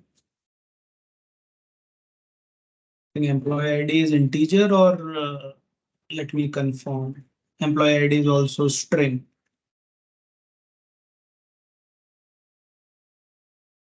So string emp ID, and third thing will be integer. Let's say int target. As I have already told you, two things are taken care by parent class. So when we talk about parent class, so what we will use?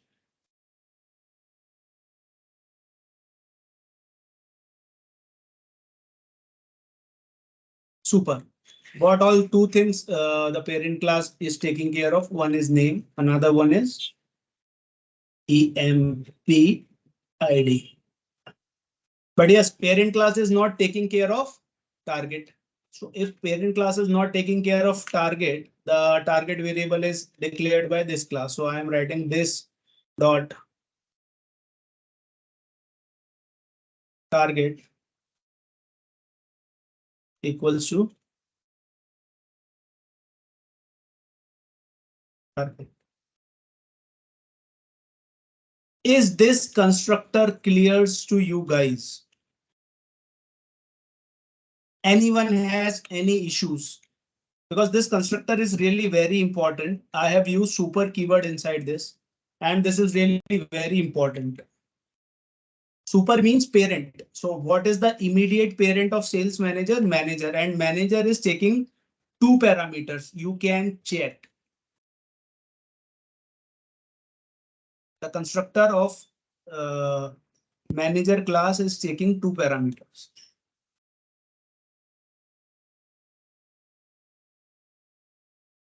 One is a string name, another one is a string employee ID. This super is because we have generated this, it is not required. So yes.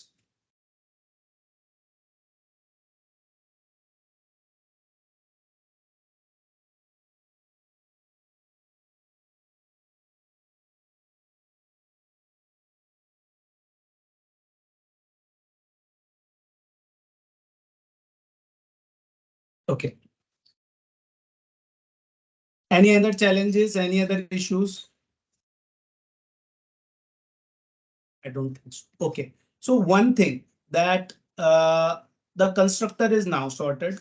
Okay. But the thing is that just like here getter and setter, we need to make the getter and setter of this function as well. That is target. Okay, we'll be creating the getter and setter for target as well. Okay, so I am creating public int get target because this is integer type. So what I wanted to do is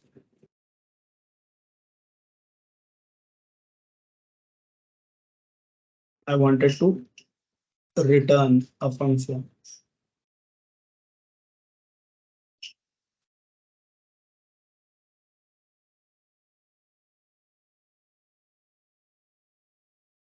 Return this dot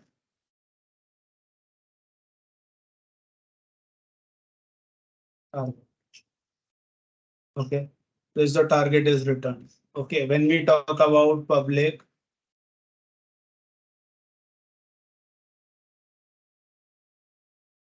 void set target int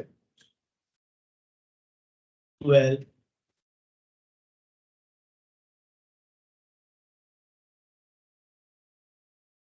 so this dot target equals to well. Yes. This sales manager we have done, but yes, in sales manager, we need to print the object of the class. So to print the object of the class, we need to use public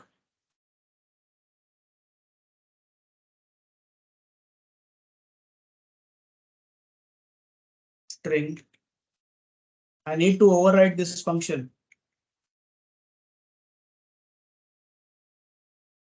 to string, and I am overriding this function. So I'll use at the rate override.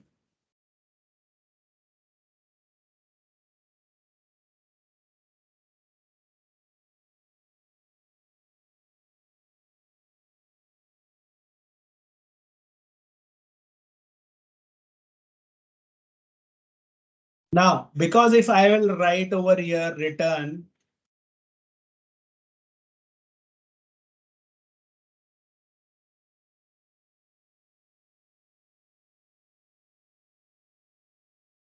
target equals to plus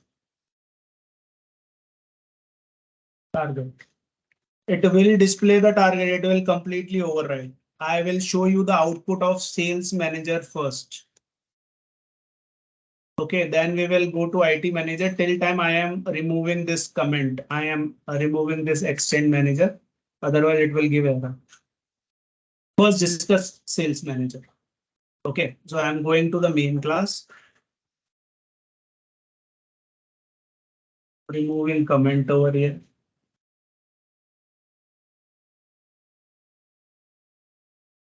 Yes, I am doing sales manager SM equals to new sales manager. Let's suppose if I am writing sales manager SM equals to new sales manager, it is asking me three things.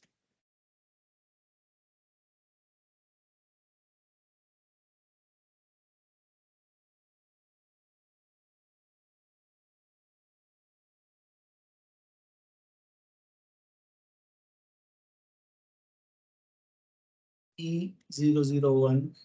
And what is the sales target? Let's suppose I have given the sales target as 1200. Okay. And I am printing this SM.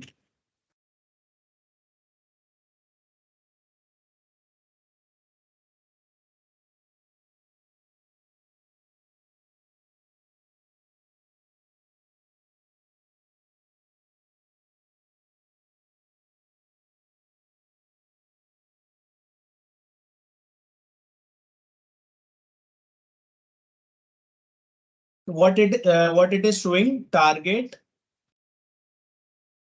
1200. Only target 1200. But what we want name and employee ID also to be displayed, right?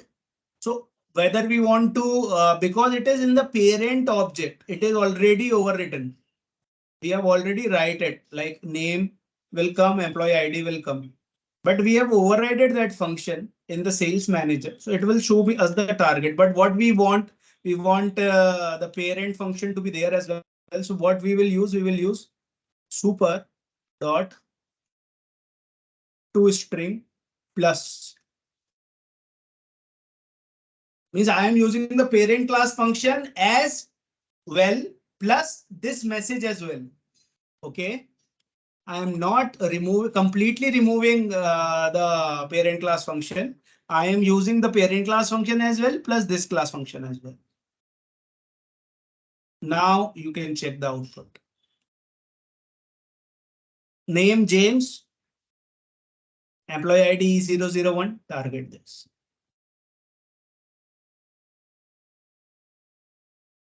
Any issues still here?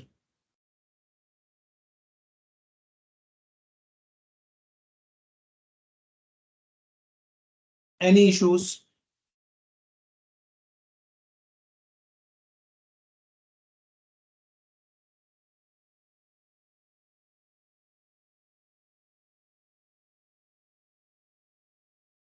Can I go ahead?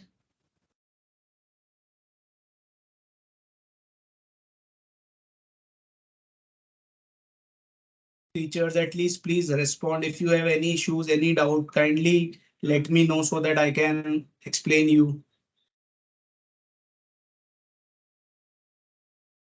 Yes, Ash, I think someone has raised their hand.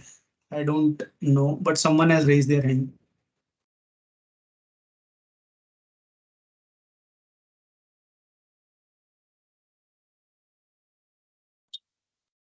If you guys have any issues, just do let me know. Someone has raised the hand.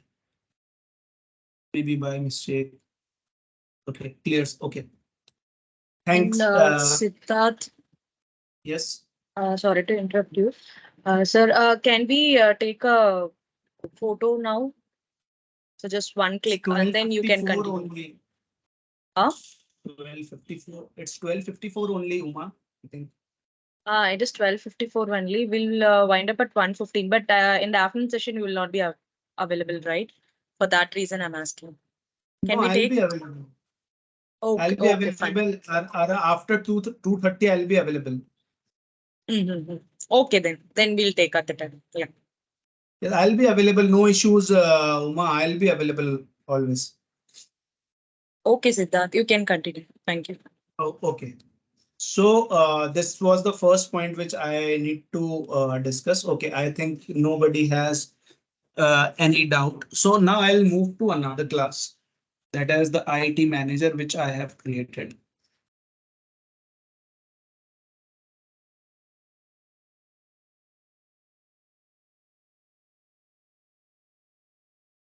Extends manager class. Okay. Again, same process. What I'll do, let's suppose IT manager has multiple projects. So what I am writing is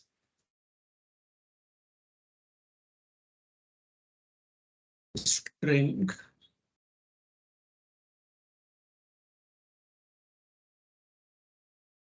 projects. Okay. So again, I'm creating a constructor that is public IT manager string name string EID, that is employee ID, and third one is string projects.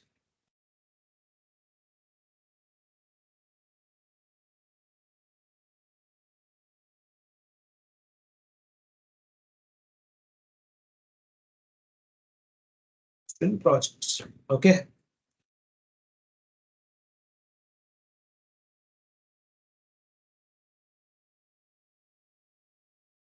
Okay. So as you guys have already aware, because superclass is handling the two things, so I am passing two variables to the superclass. One is name, another one is EID, employee. Okay. But projects they are not handling, so I am writing this dot projects equals to. I'll be generating the getter and setter for the projects as well, just to save the time.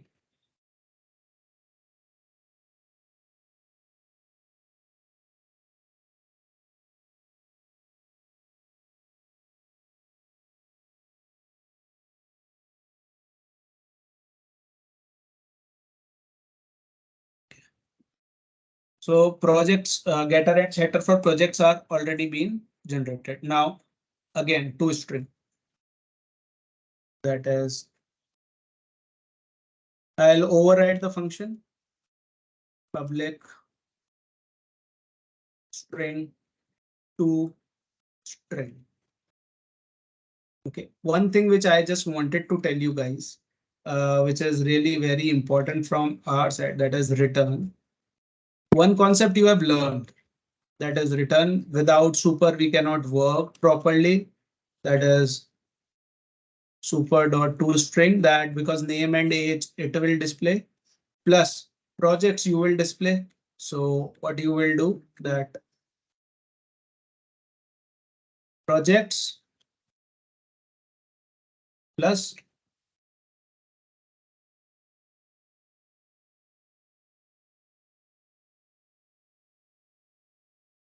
projects, right? This is fine. You guys can understand this concept. Okay. And it is really easy as well, because the same thing which we have done in the sales manager as well. So what I am doing is I am creating the object of IT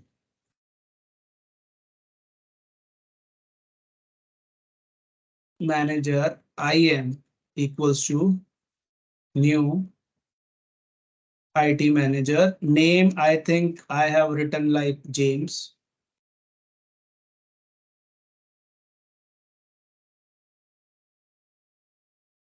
Employee ID, let's suppose do F001.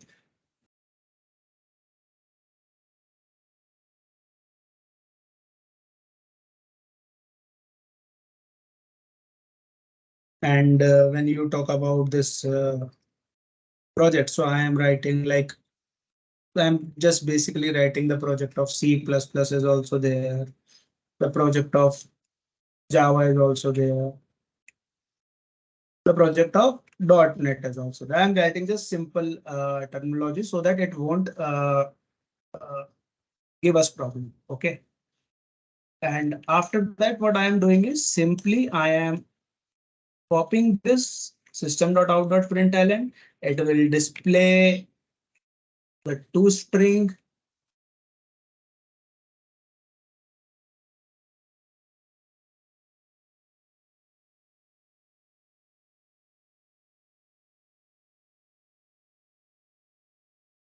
So here it is coming properly. The name is James.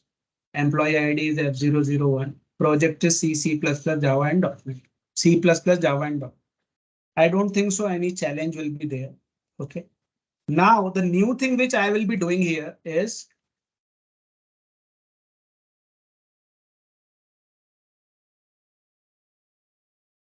IT manager INS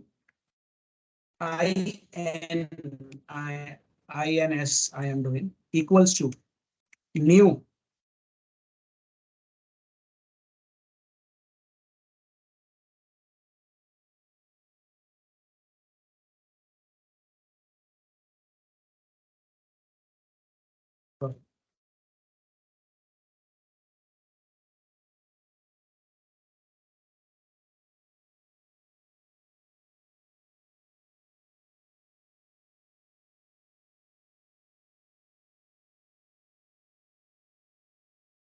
same object I have created.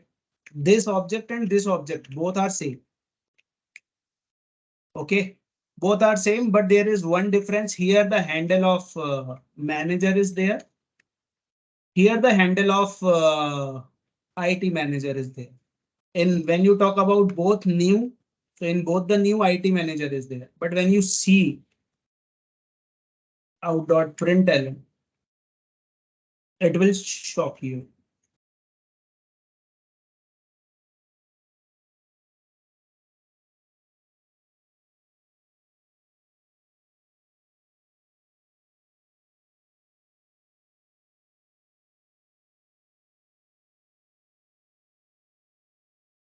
Okay.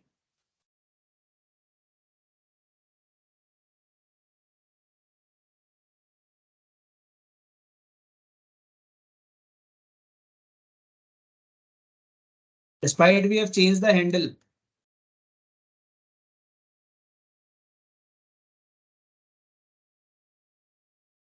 You can check the output again.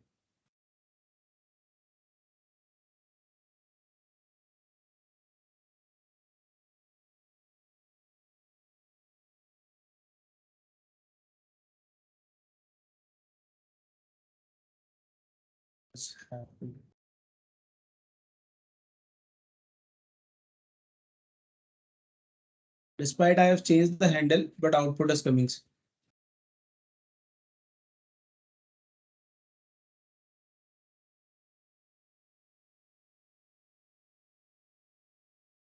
Just make a note of this thing.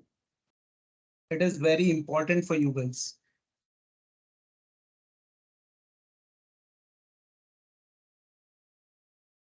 We can now move to abstract classes or interfaces.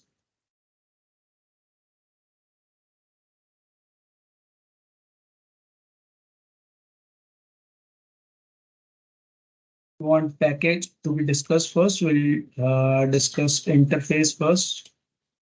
Let's suppose I am creating iData.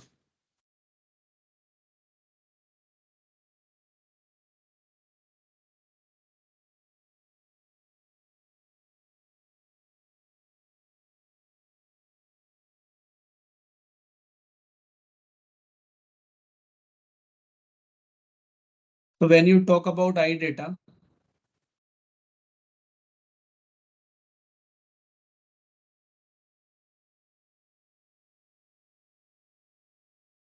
what is iData? iData is interface. What is the need for interface? When we talk about interface, in Java, the inheritance, you have gone through the inheritance, but only the single inheritance is allowed. Multi-level is allowed, but multiple is not allowed as it is allowed in C++. Okay, so for multiple inheritance, we use interfaces, the concept of interfaces. Okay, and what is interfaces? Interfaces are designed by contract. Designed by contract means you can only declare the things over here. Means definition can be given in interface, not the body. Like I am giving the function void ABC.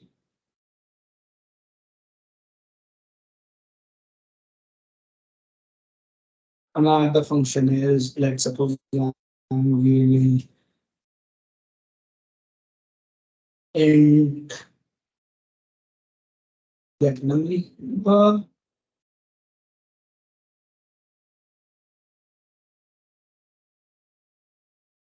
I can define the function. I cannot give the body of the function. Okay. One more thing, it's not like that we can declare the variable also over here. People have a doubt that can't we declare the variable over here? We can declare the variable over here as well. So I am giving like int data equals to 345.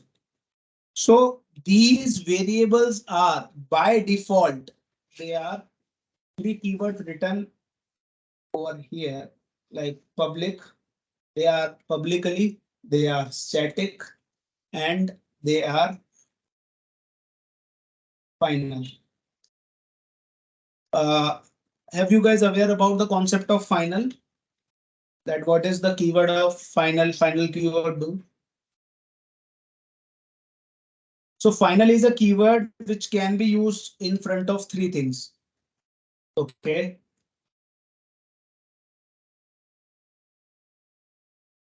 We can use final in three things. Let's suppose if final is used with variable.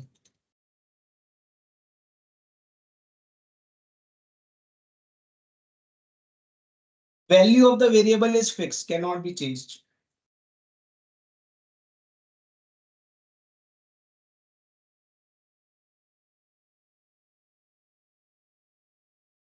If final is used in front of function,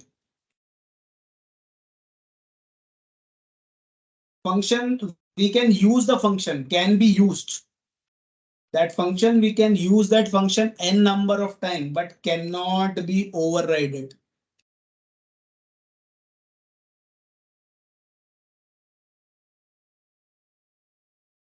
If final is used in front of class, cannot inherit the class.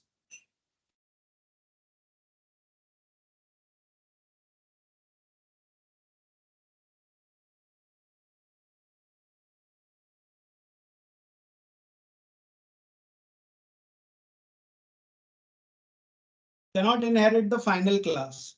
If the class is final, you cannot inherit the final class. Okay, if you want to check out the demo of final class, what I am doing is I am creating a new class.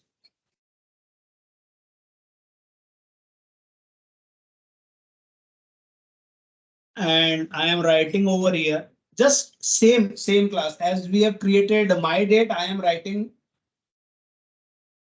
my string. I don't want the predefined string to be used. Okay, what I am using is my string.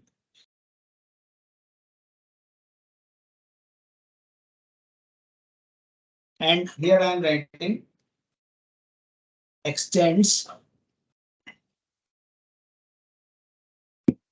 string. See, the error is coming over there here, and if you can learn, if you can see this error, the type my string cannot be the subclass of final class string. Because string is a final class. You cannot create a child class of final class.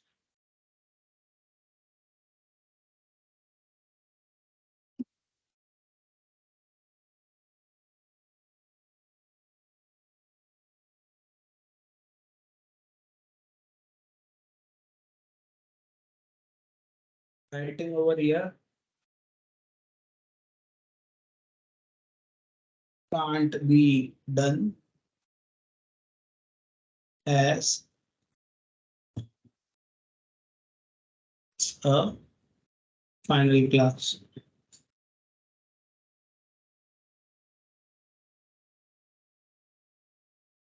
Any issues, any doubts, any points which you guys wanted to clear to me?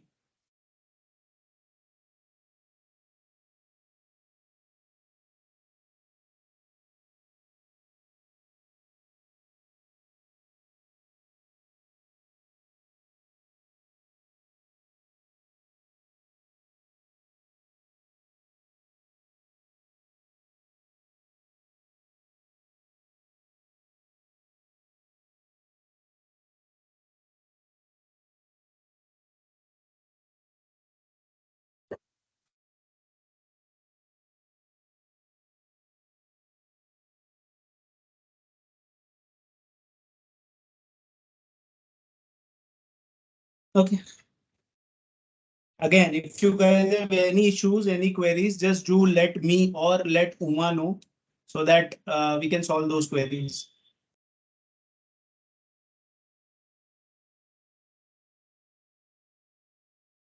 So yes, we are creating an interface. Okay. Yes. I have created interface and I'm creating one class which inherit from interface. And we can do multiple inheritance with the help of this thing. Let's suppose I am creating a data class. Okay.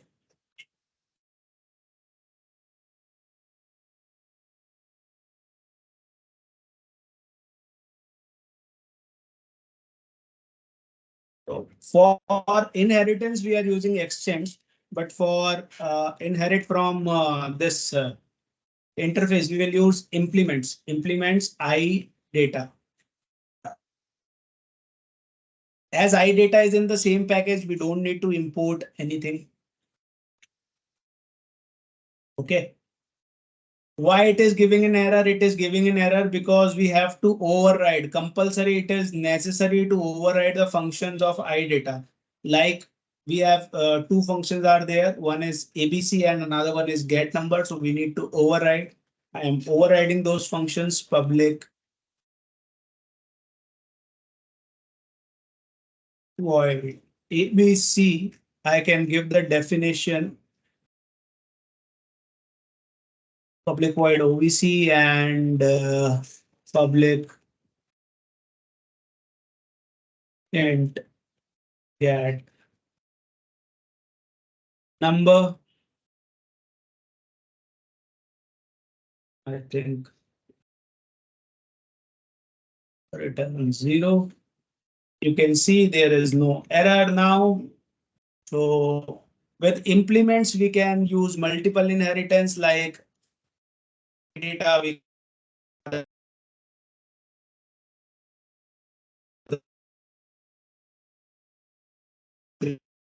as well.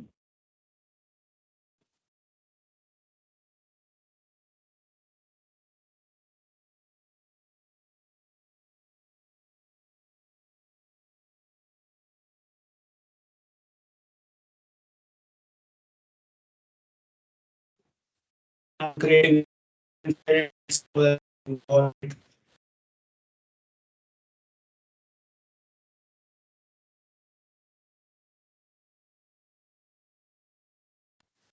SFUMC Siddharth, sorry to interrupt you. I think because your voice is breaking. function that and I have this. Siddharth, can you hear me?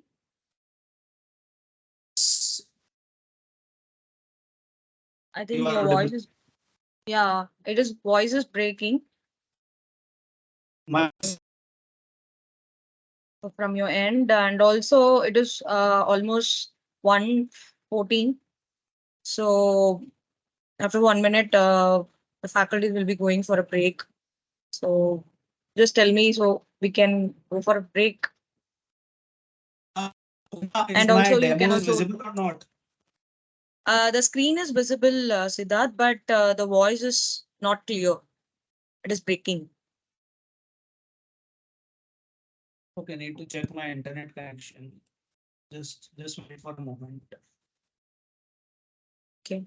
Just 1 minute. The interface demo is over now. Okay.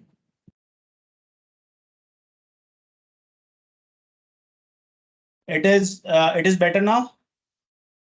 Yeah, it is better now. And Siddharth, it is 1:15 now. So can we have a lunch break? We can have just if you Then guys can allow 1 minute, only 1 minute. If you can allow me only 1 minute because I have created an interface I meta and just I need to show you multiple inheritance. So this I in this class data because it is already implementing iData. I need to use comma I meta. So yes, we need to just override the function.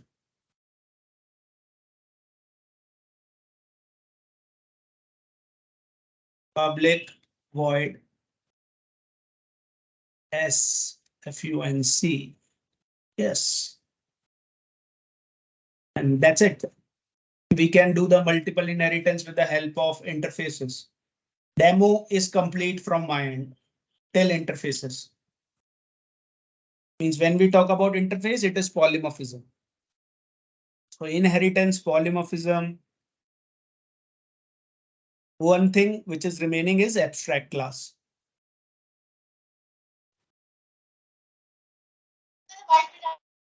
We'll do afterwards that we can leave.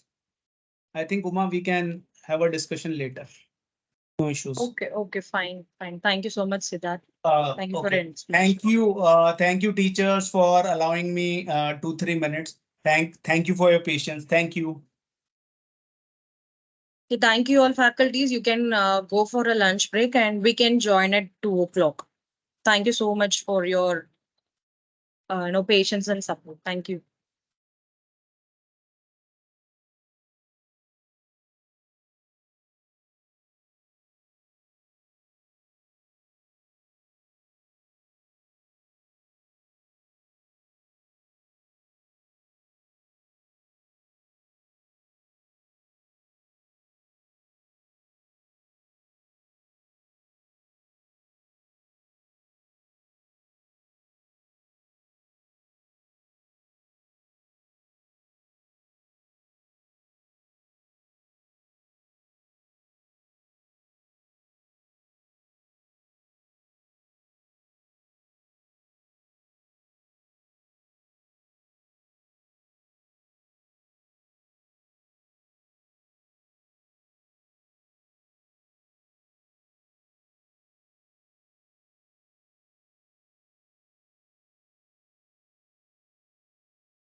Actually, it is 2 o'clock now, so we'll wait for other 5 minutes. That the other faculties will join. Thank for staying connected and for being.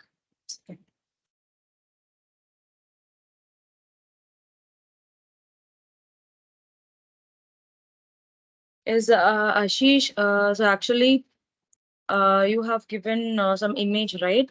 So we are checking to that regarding the session recordings. Will be. I'll get back to you. So what is the status? Okay.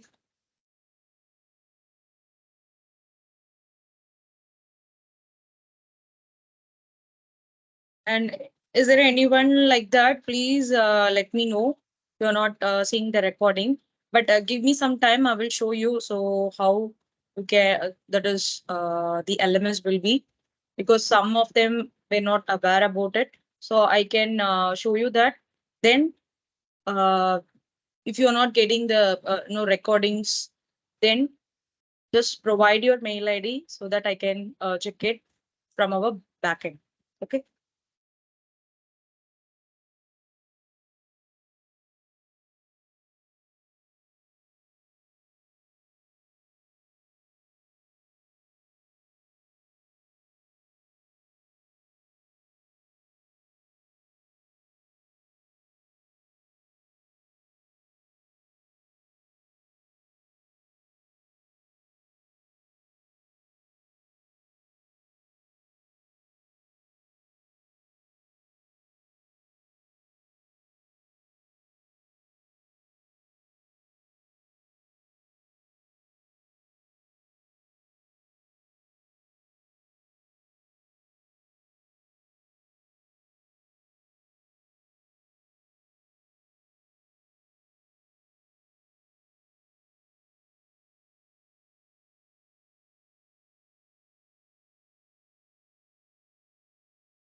So wait for other 2 to 3 minutes and then we'll start. Okay. So only 35 have joined.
Okay, then we can start. Let them join. So first, let me share my entire screen.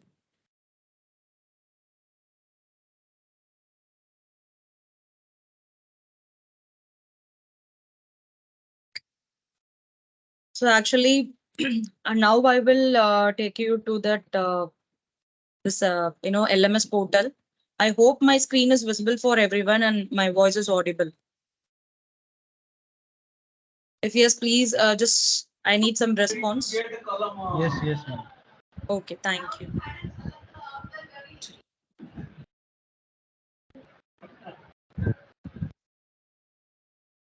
Okay, so in this LMS portal, so once you get registered, you'll be seeing this portal. Okay, so here the first option is like dashboard, and this is the baseline assessments. Okay, everyone have to complete this baseline assessment by today. So today is the last day to submit this baseline assessment, and the final assessment will be completed on the last day. That is mostly it will be on Saturday. Clear? So baseline everyone has to complete by today. Let me put a message in WhatsApp as well as here. Okay, later I will. Baseline assessment is already submitted. Great. Okay, so great. And so whoever is reminding, please complete the baseline assessment by today, and then the final assessment on Saturday. And you can see the study materials for all the 6 modules they have given. So you can go through the content here also. And and the session recordings. So this is section that is session recordings. Actually, I have created a playlist that is playlist for this. You can check that as well. Okay. So this is a short a brief of this LMS portal. So do you have any questions you can ask me? If anyone is facing issues like or not getting a recordings also, you can tell me the queries in the chat box so that I can guide you. So what you have to do. All right. Clear everyone regarding the LMS.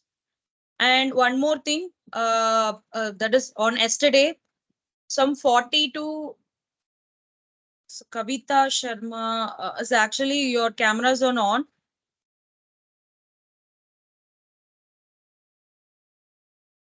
Okay. So next is, there is some of them didn't mark the attendance. So kindly, if you didn't mark the attendance, please check once because that will be evaluated. I already mentioned like 70% of attendance is required for the certification. Okay. So now I will share you the link for today's attendance.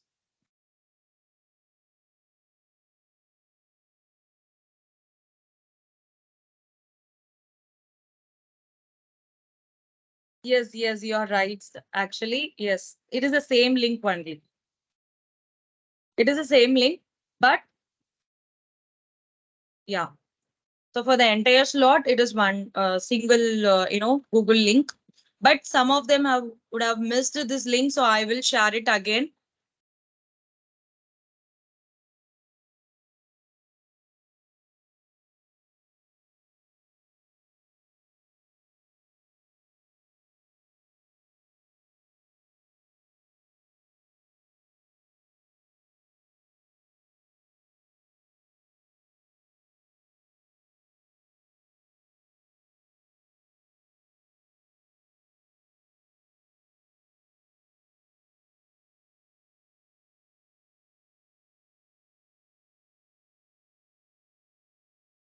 So let me put it here in the Teams, and also I will share it in the WhatsApp also.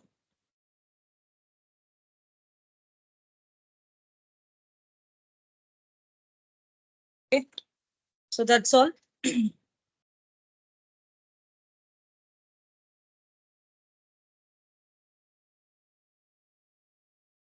If possible, you can turn on the camera so that we can take up photos. Why? Because while ending the session, we may get missed.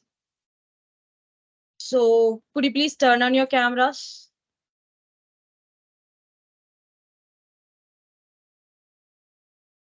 Thank you so much.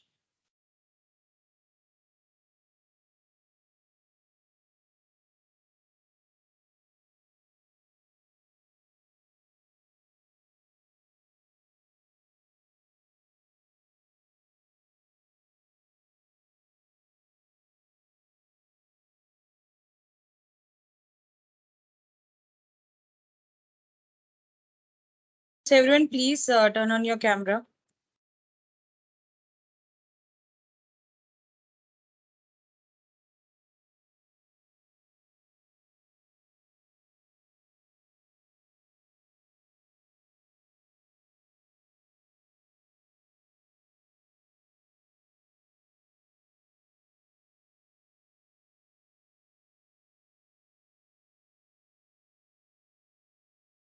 Okay, okay. Thank you so much, everyone. Thank you. Can turn off.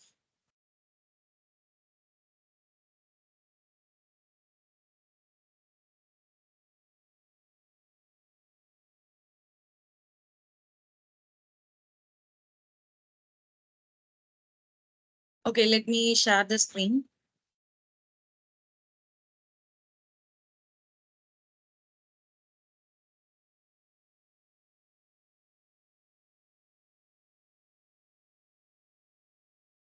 Okay, so the next thing is, yeah. So next is I'm going to execute some codes in JavaScript. Okay, it is like the first one is real-time example how we can work with DOM. DOM, what is DOM? So I guess mostly you know the answer. So what is a DOM? DOM. Any idea? So in the meanwhile, I can also open the Visual Studio Code.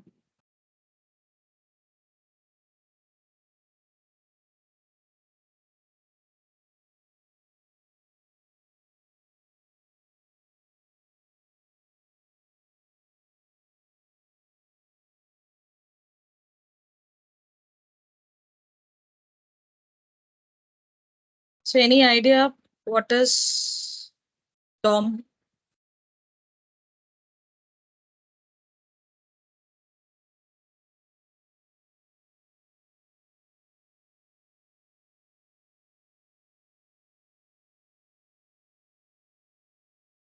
Yes, we have received one answer, but I request every trainer, every teacher over here to please respond. Please.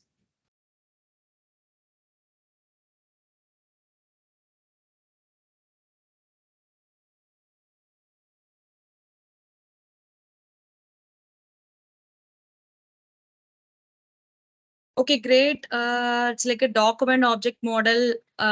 Yes. So Kumar sir, you're saying like POM.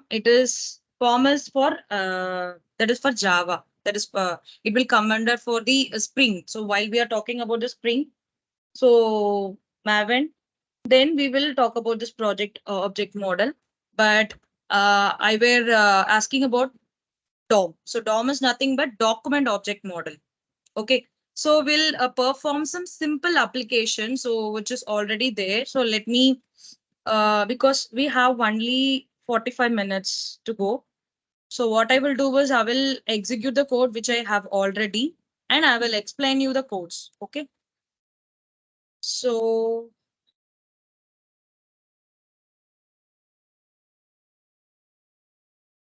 let me open this in a Visual Studio Code. Okay. So DOM is nothing, but first we'll understand so what is DOM. So some of them have given the answer like it is a document object model. There are two different things are there like document and windows. Any questions? Okay. So in this document object model, so what happened is, so let's take a PPT and I will just give you the idea. So what is DOM?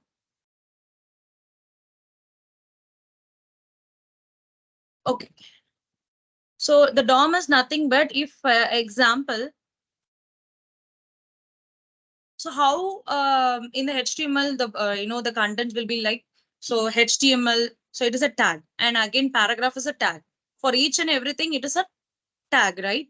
But in the JavaScript it won't be in a in the a form of tags. So what we will do is we will be transferring that to an object. So the browser will understand the JavaScript using the object. So that is the main purpose we are going for this DOM. Okay. So let me the text like HTML. Okay, this is the parent element. And next what happen is, so we'll be having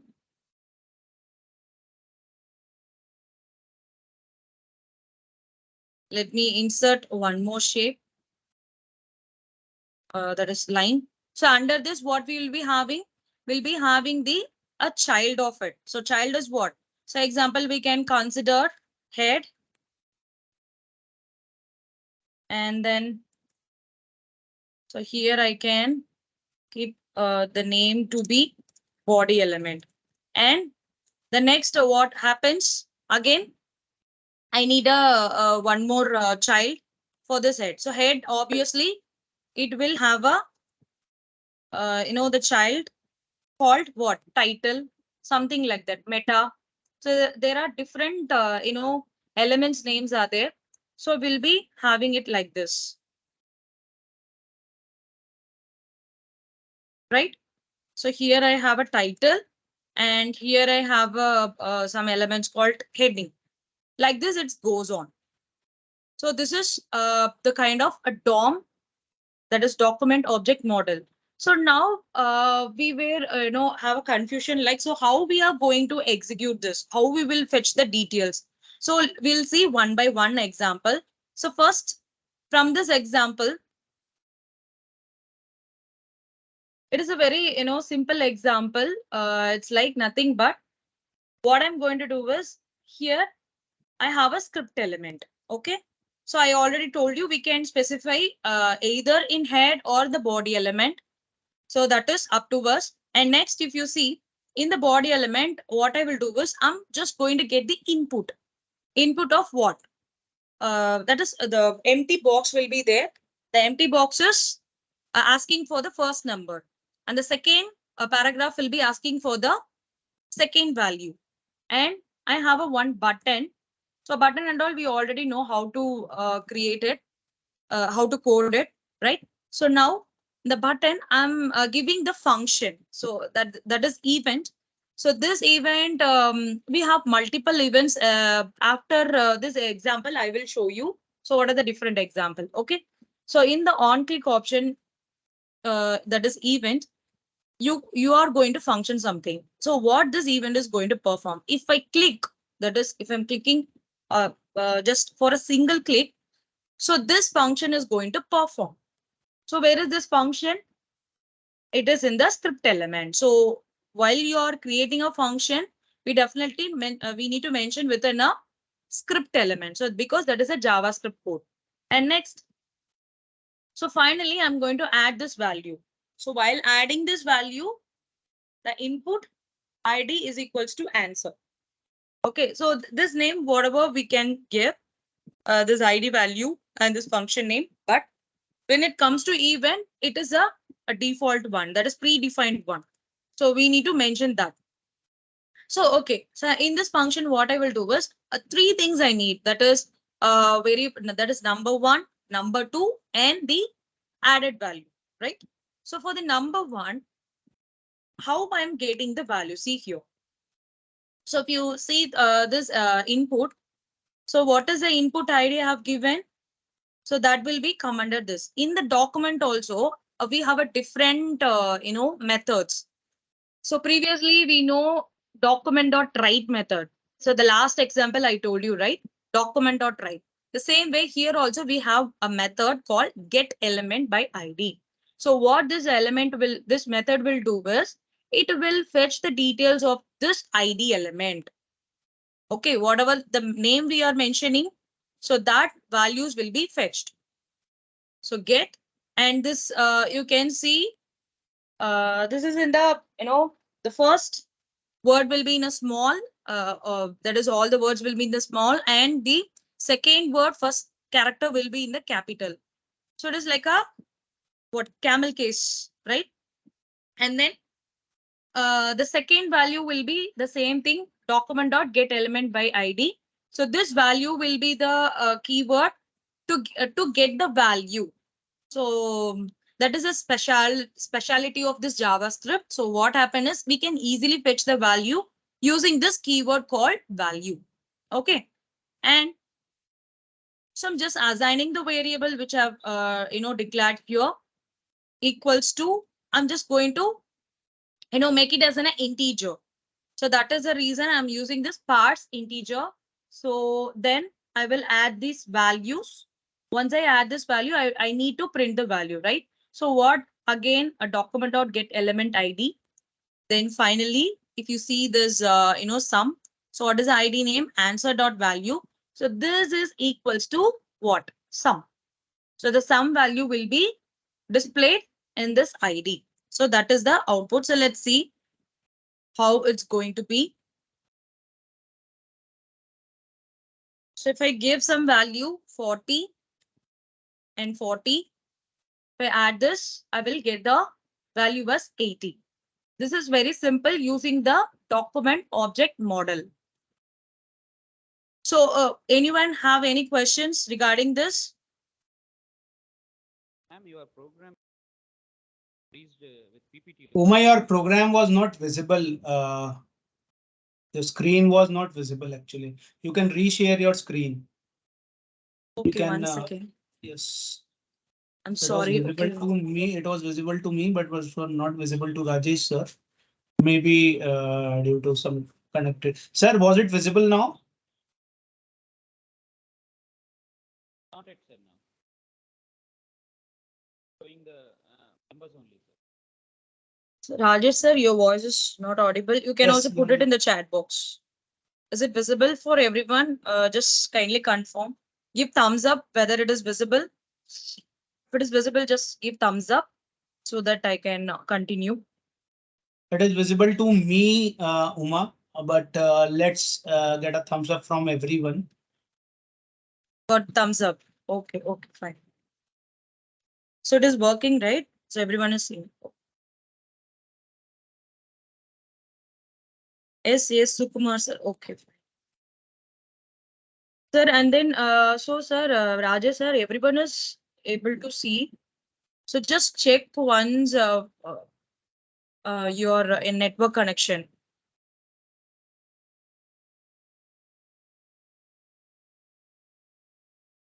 Just leave and join again. Try like that. Still pauses, please let me know. Okay. Okay, thank you for the response. Okay, so I hope this example is understandable for you for using a document object of model, and this is specifically for the get element by ID. Okay, and next example, let's look into this simple examples like arrow functions and function parameters. So how we can work with this arrow function. So let me delete this.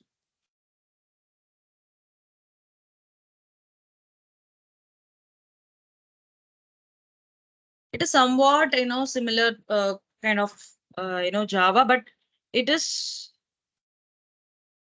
okay.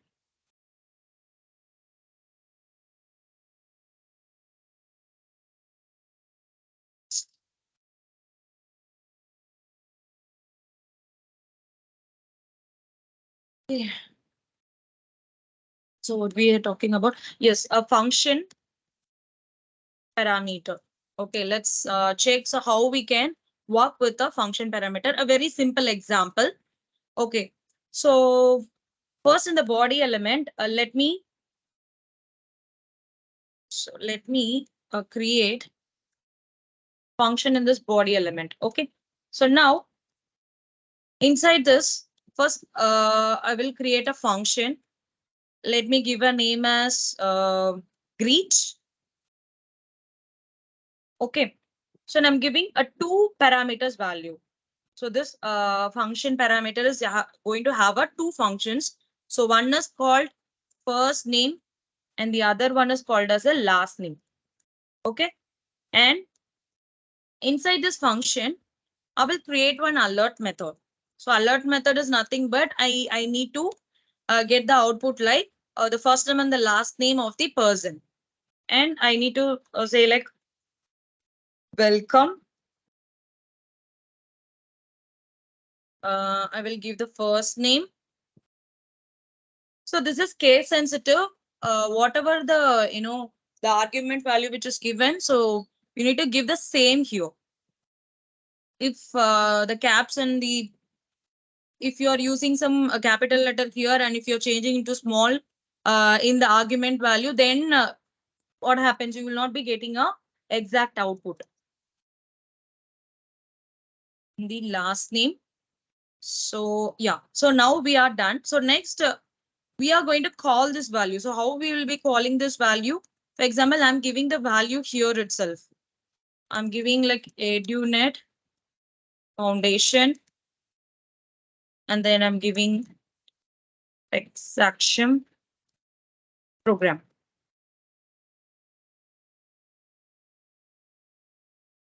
So next is I'm giving some values. Example, instead of the string, I'm trying to give the numbers. So then what happened?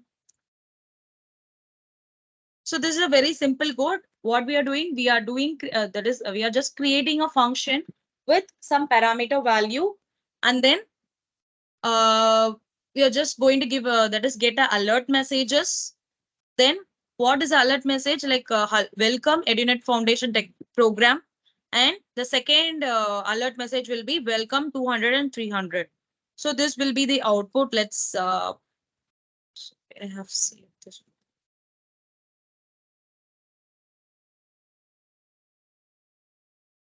So here you can see welcome EduNet Foundation. Then I'm clicking OK. Then we are getting like welcome 200 and 300. So this is how you will be,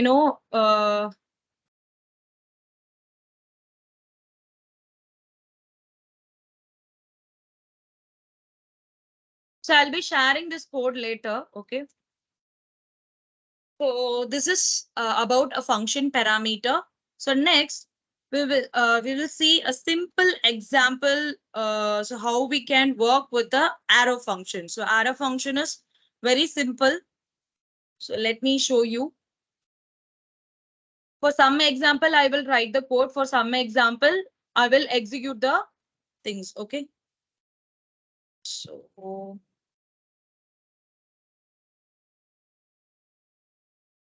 let me open with this Visual Studio Code. So it is very, very simple. So how to create an arrow function? So arrow function, what is the main advantage of arrow function? Any idea? So you know what is arrow function? Yes. So here we don't want to create, the function name for each and every time. So if we are doing the same process using the function name, it will be different, right? So we need to use a curly brace and there are so many procedures we need to follow. But here, if you see in this particular, HTML document, I have given like arrow function and the paragraph ID is, what is the ID name? P1. Okay.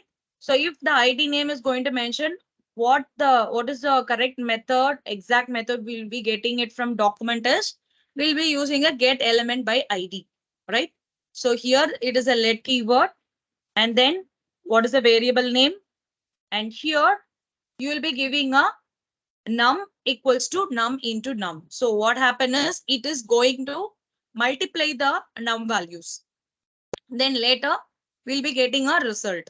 So in this particular value, I'm giving a value as 5. So 5 will be that variable value. So finally we'll be getting a output as what? 25. I hope this process is clear. So this is a variable name. Okay, here I'm giving an argument of some 5. Okay, so this 5 into 5, what happened? You'll be getting a 25 as a value. So this inner HTML is nothing but it is used to update the value. Whatever we are getting here, okay, that will be updated in this paragraph 1. So that is the reason we are using inner HTML. Previously, we know why we are using value. So value is to get the value of the element. Okay. So now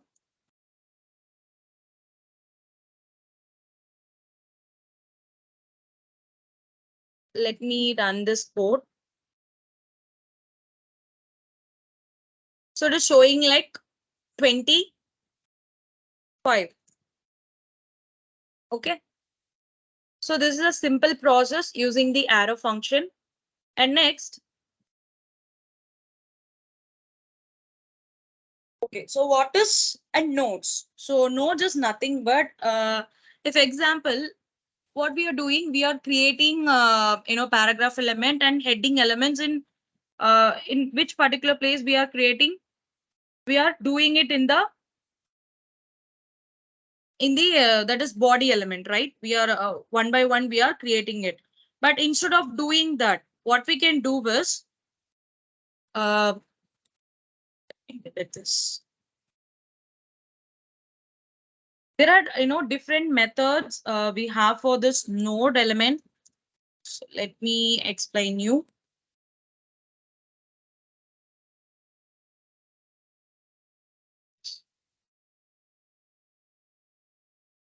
So you have less time, so that is the reason I was explaining like this. So let me open. Okay. So this is a simple coding. Okay. So let me tell you the process, how it will be. So, okay.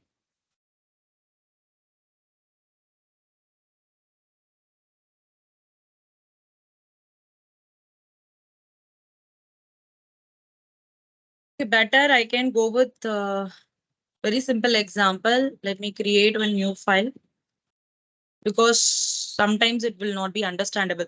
Okay, so let me create a node1.html file.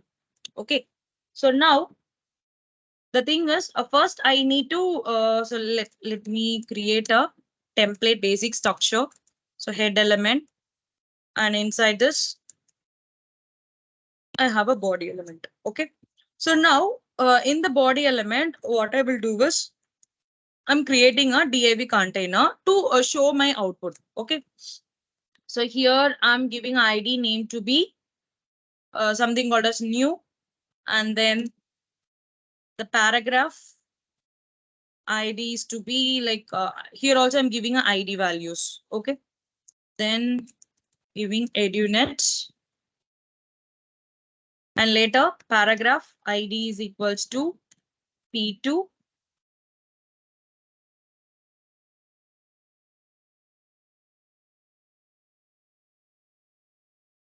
Tech-Saksham. Okay, like this I have given a values. So now I've created a container. So in this container, what are the elements is going to display.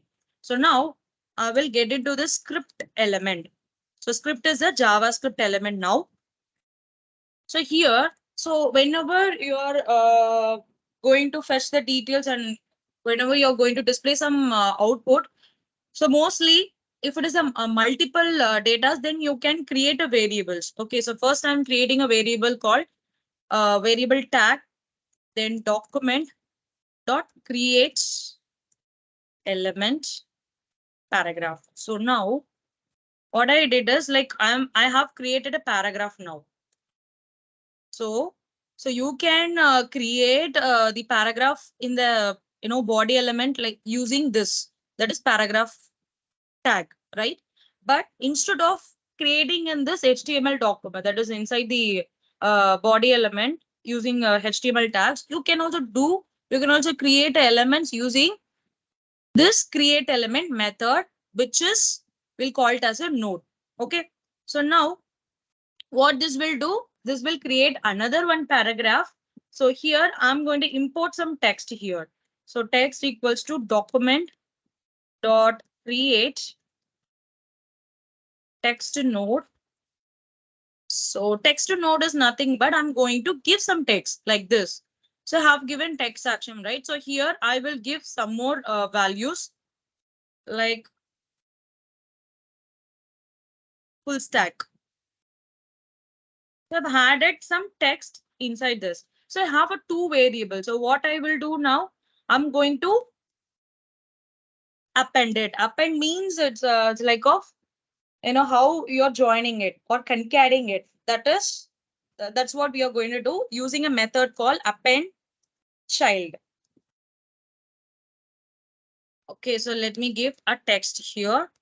So I have appended. So now I need to I should have a conclusion like where I'm going to display this one. So example variable element equals to document dot get element by ID. So ID is going to be new. So where I'm going to place this, I'm going to place this in a DAV container that is new.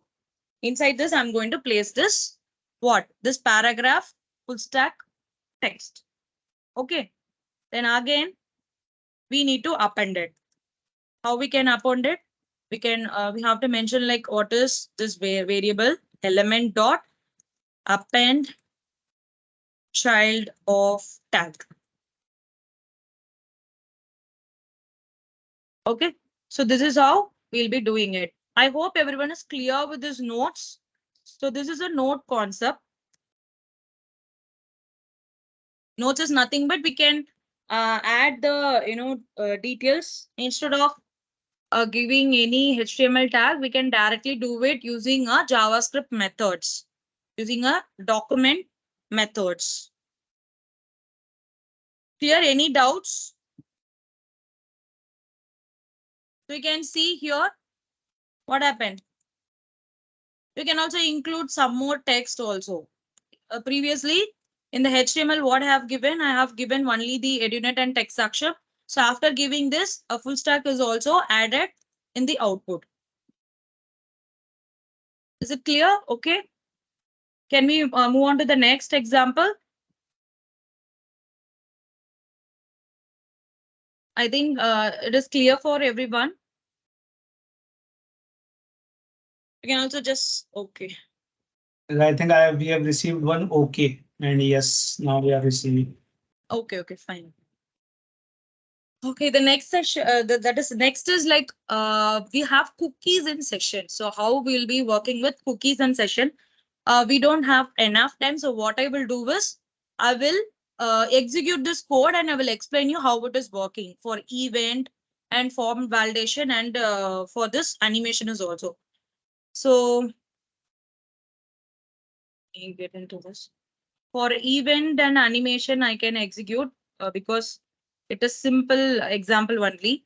But for the other two example, it will take some, lot of time. So better, what I will do is I will execute it. Okay. So let me remove this. Okay, first we'll create a body element. So now I'm going to do a animation using JS. Okay. So how we can do it? So previously, we know how we can do it using a CSS, right? So now I'm going to import some image here. Let me get an image from the internet. I need a GIF image.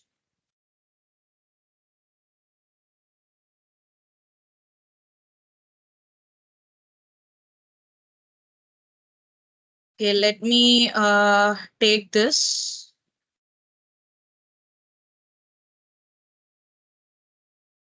So let me copy this image link address. Okay. And I'm giving the ID name to be train. Okay. And then the SRC file is going to be the GIF file. And later, here my script starts. Okay. Here my script starts. And also you can set the position, how it's going to be placed. So in the style element, style means I'm going to add some presentation for this train GIF. So train is an ID. So I have mentioned that is ID train, and then position is absolute. That is, sorry, relative. Relative means it's a like a parent. So and then I'm just mentioning a cursor. So cursor like to be as a pointer. So if I select, so it should as no, the view of the cursor will be as a pointer, and the script I can give it as train dot on click. So train is a what that is the name of the ID. I'm just using it, and on clicks and an event. So now, so previously what we will do, we will be mentioning the function name here itself, like add or whatever. But here what I'm going to do is I'm going to write a function here itself after the equals to. So let me put it here. So let keyword, I'm giving the variable to be start, because I'm going to, once I click on the train, it has to move somewhere else, right? In the right or the left. So I'm giving a variable name to be start, and also mentioning the date value here. Okay. And next, so the students definitely will get this interview question.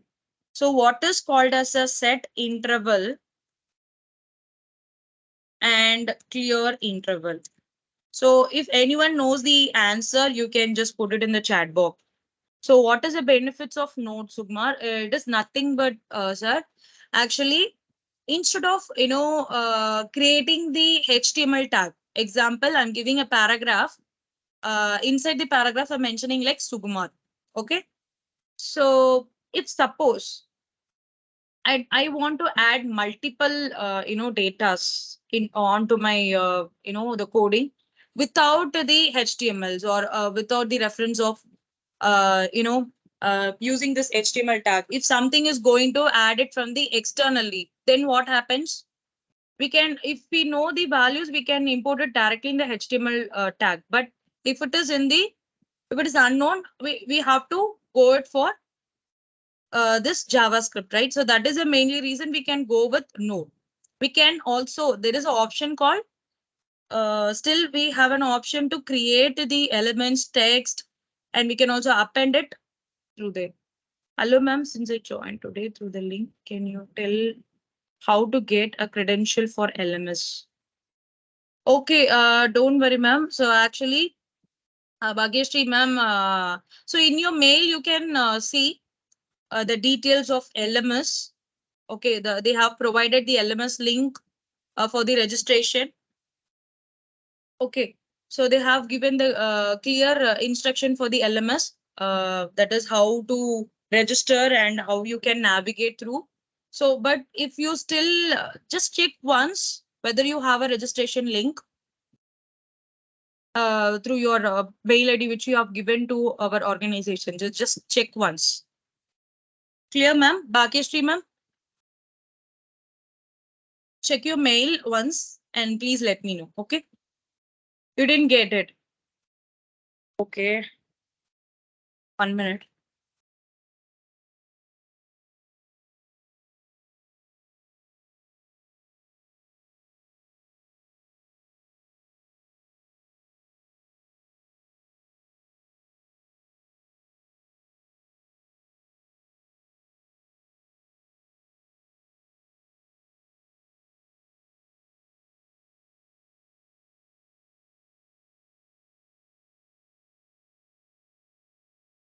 Okay, ma'am. Actually, I'm sharing, but you definitely have it in your mail.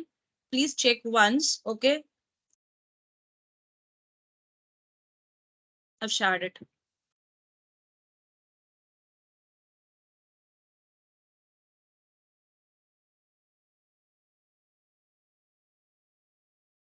Okay, next is like let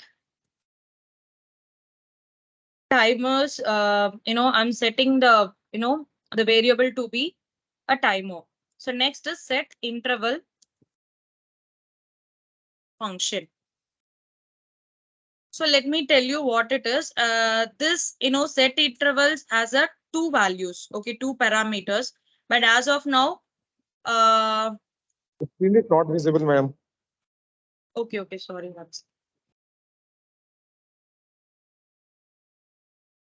I think now it is visible, right? Yes, yes. Right. Okay, thank you.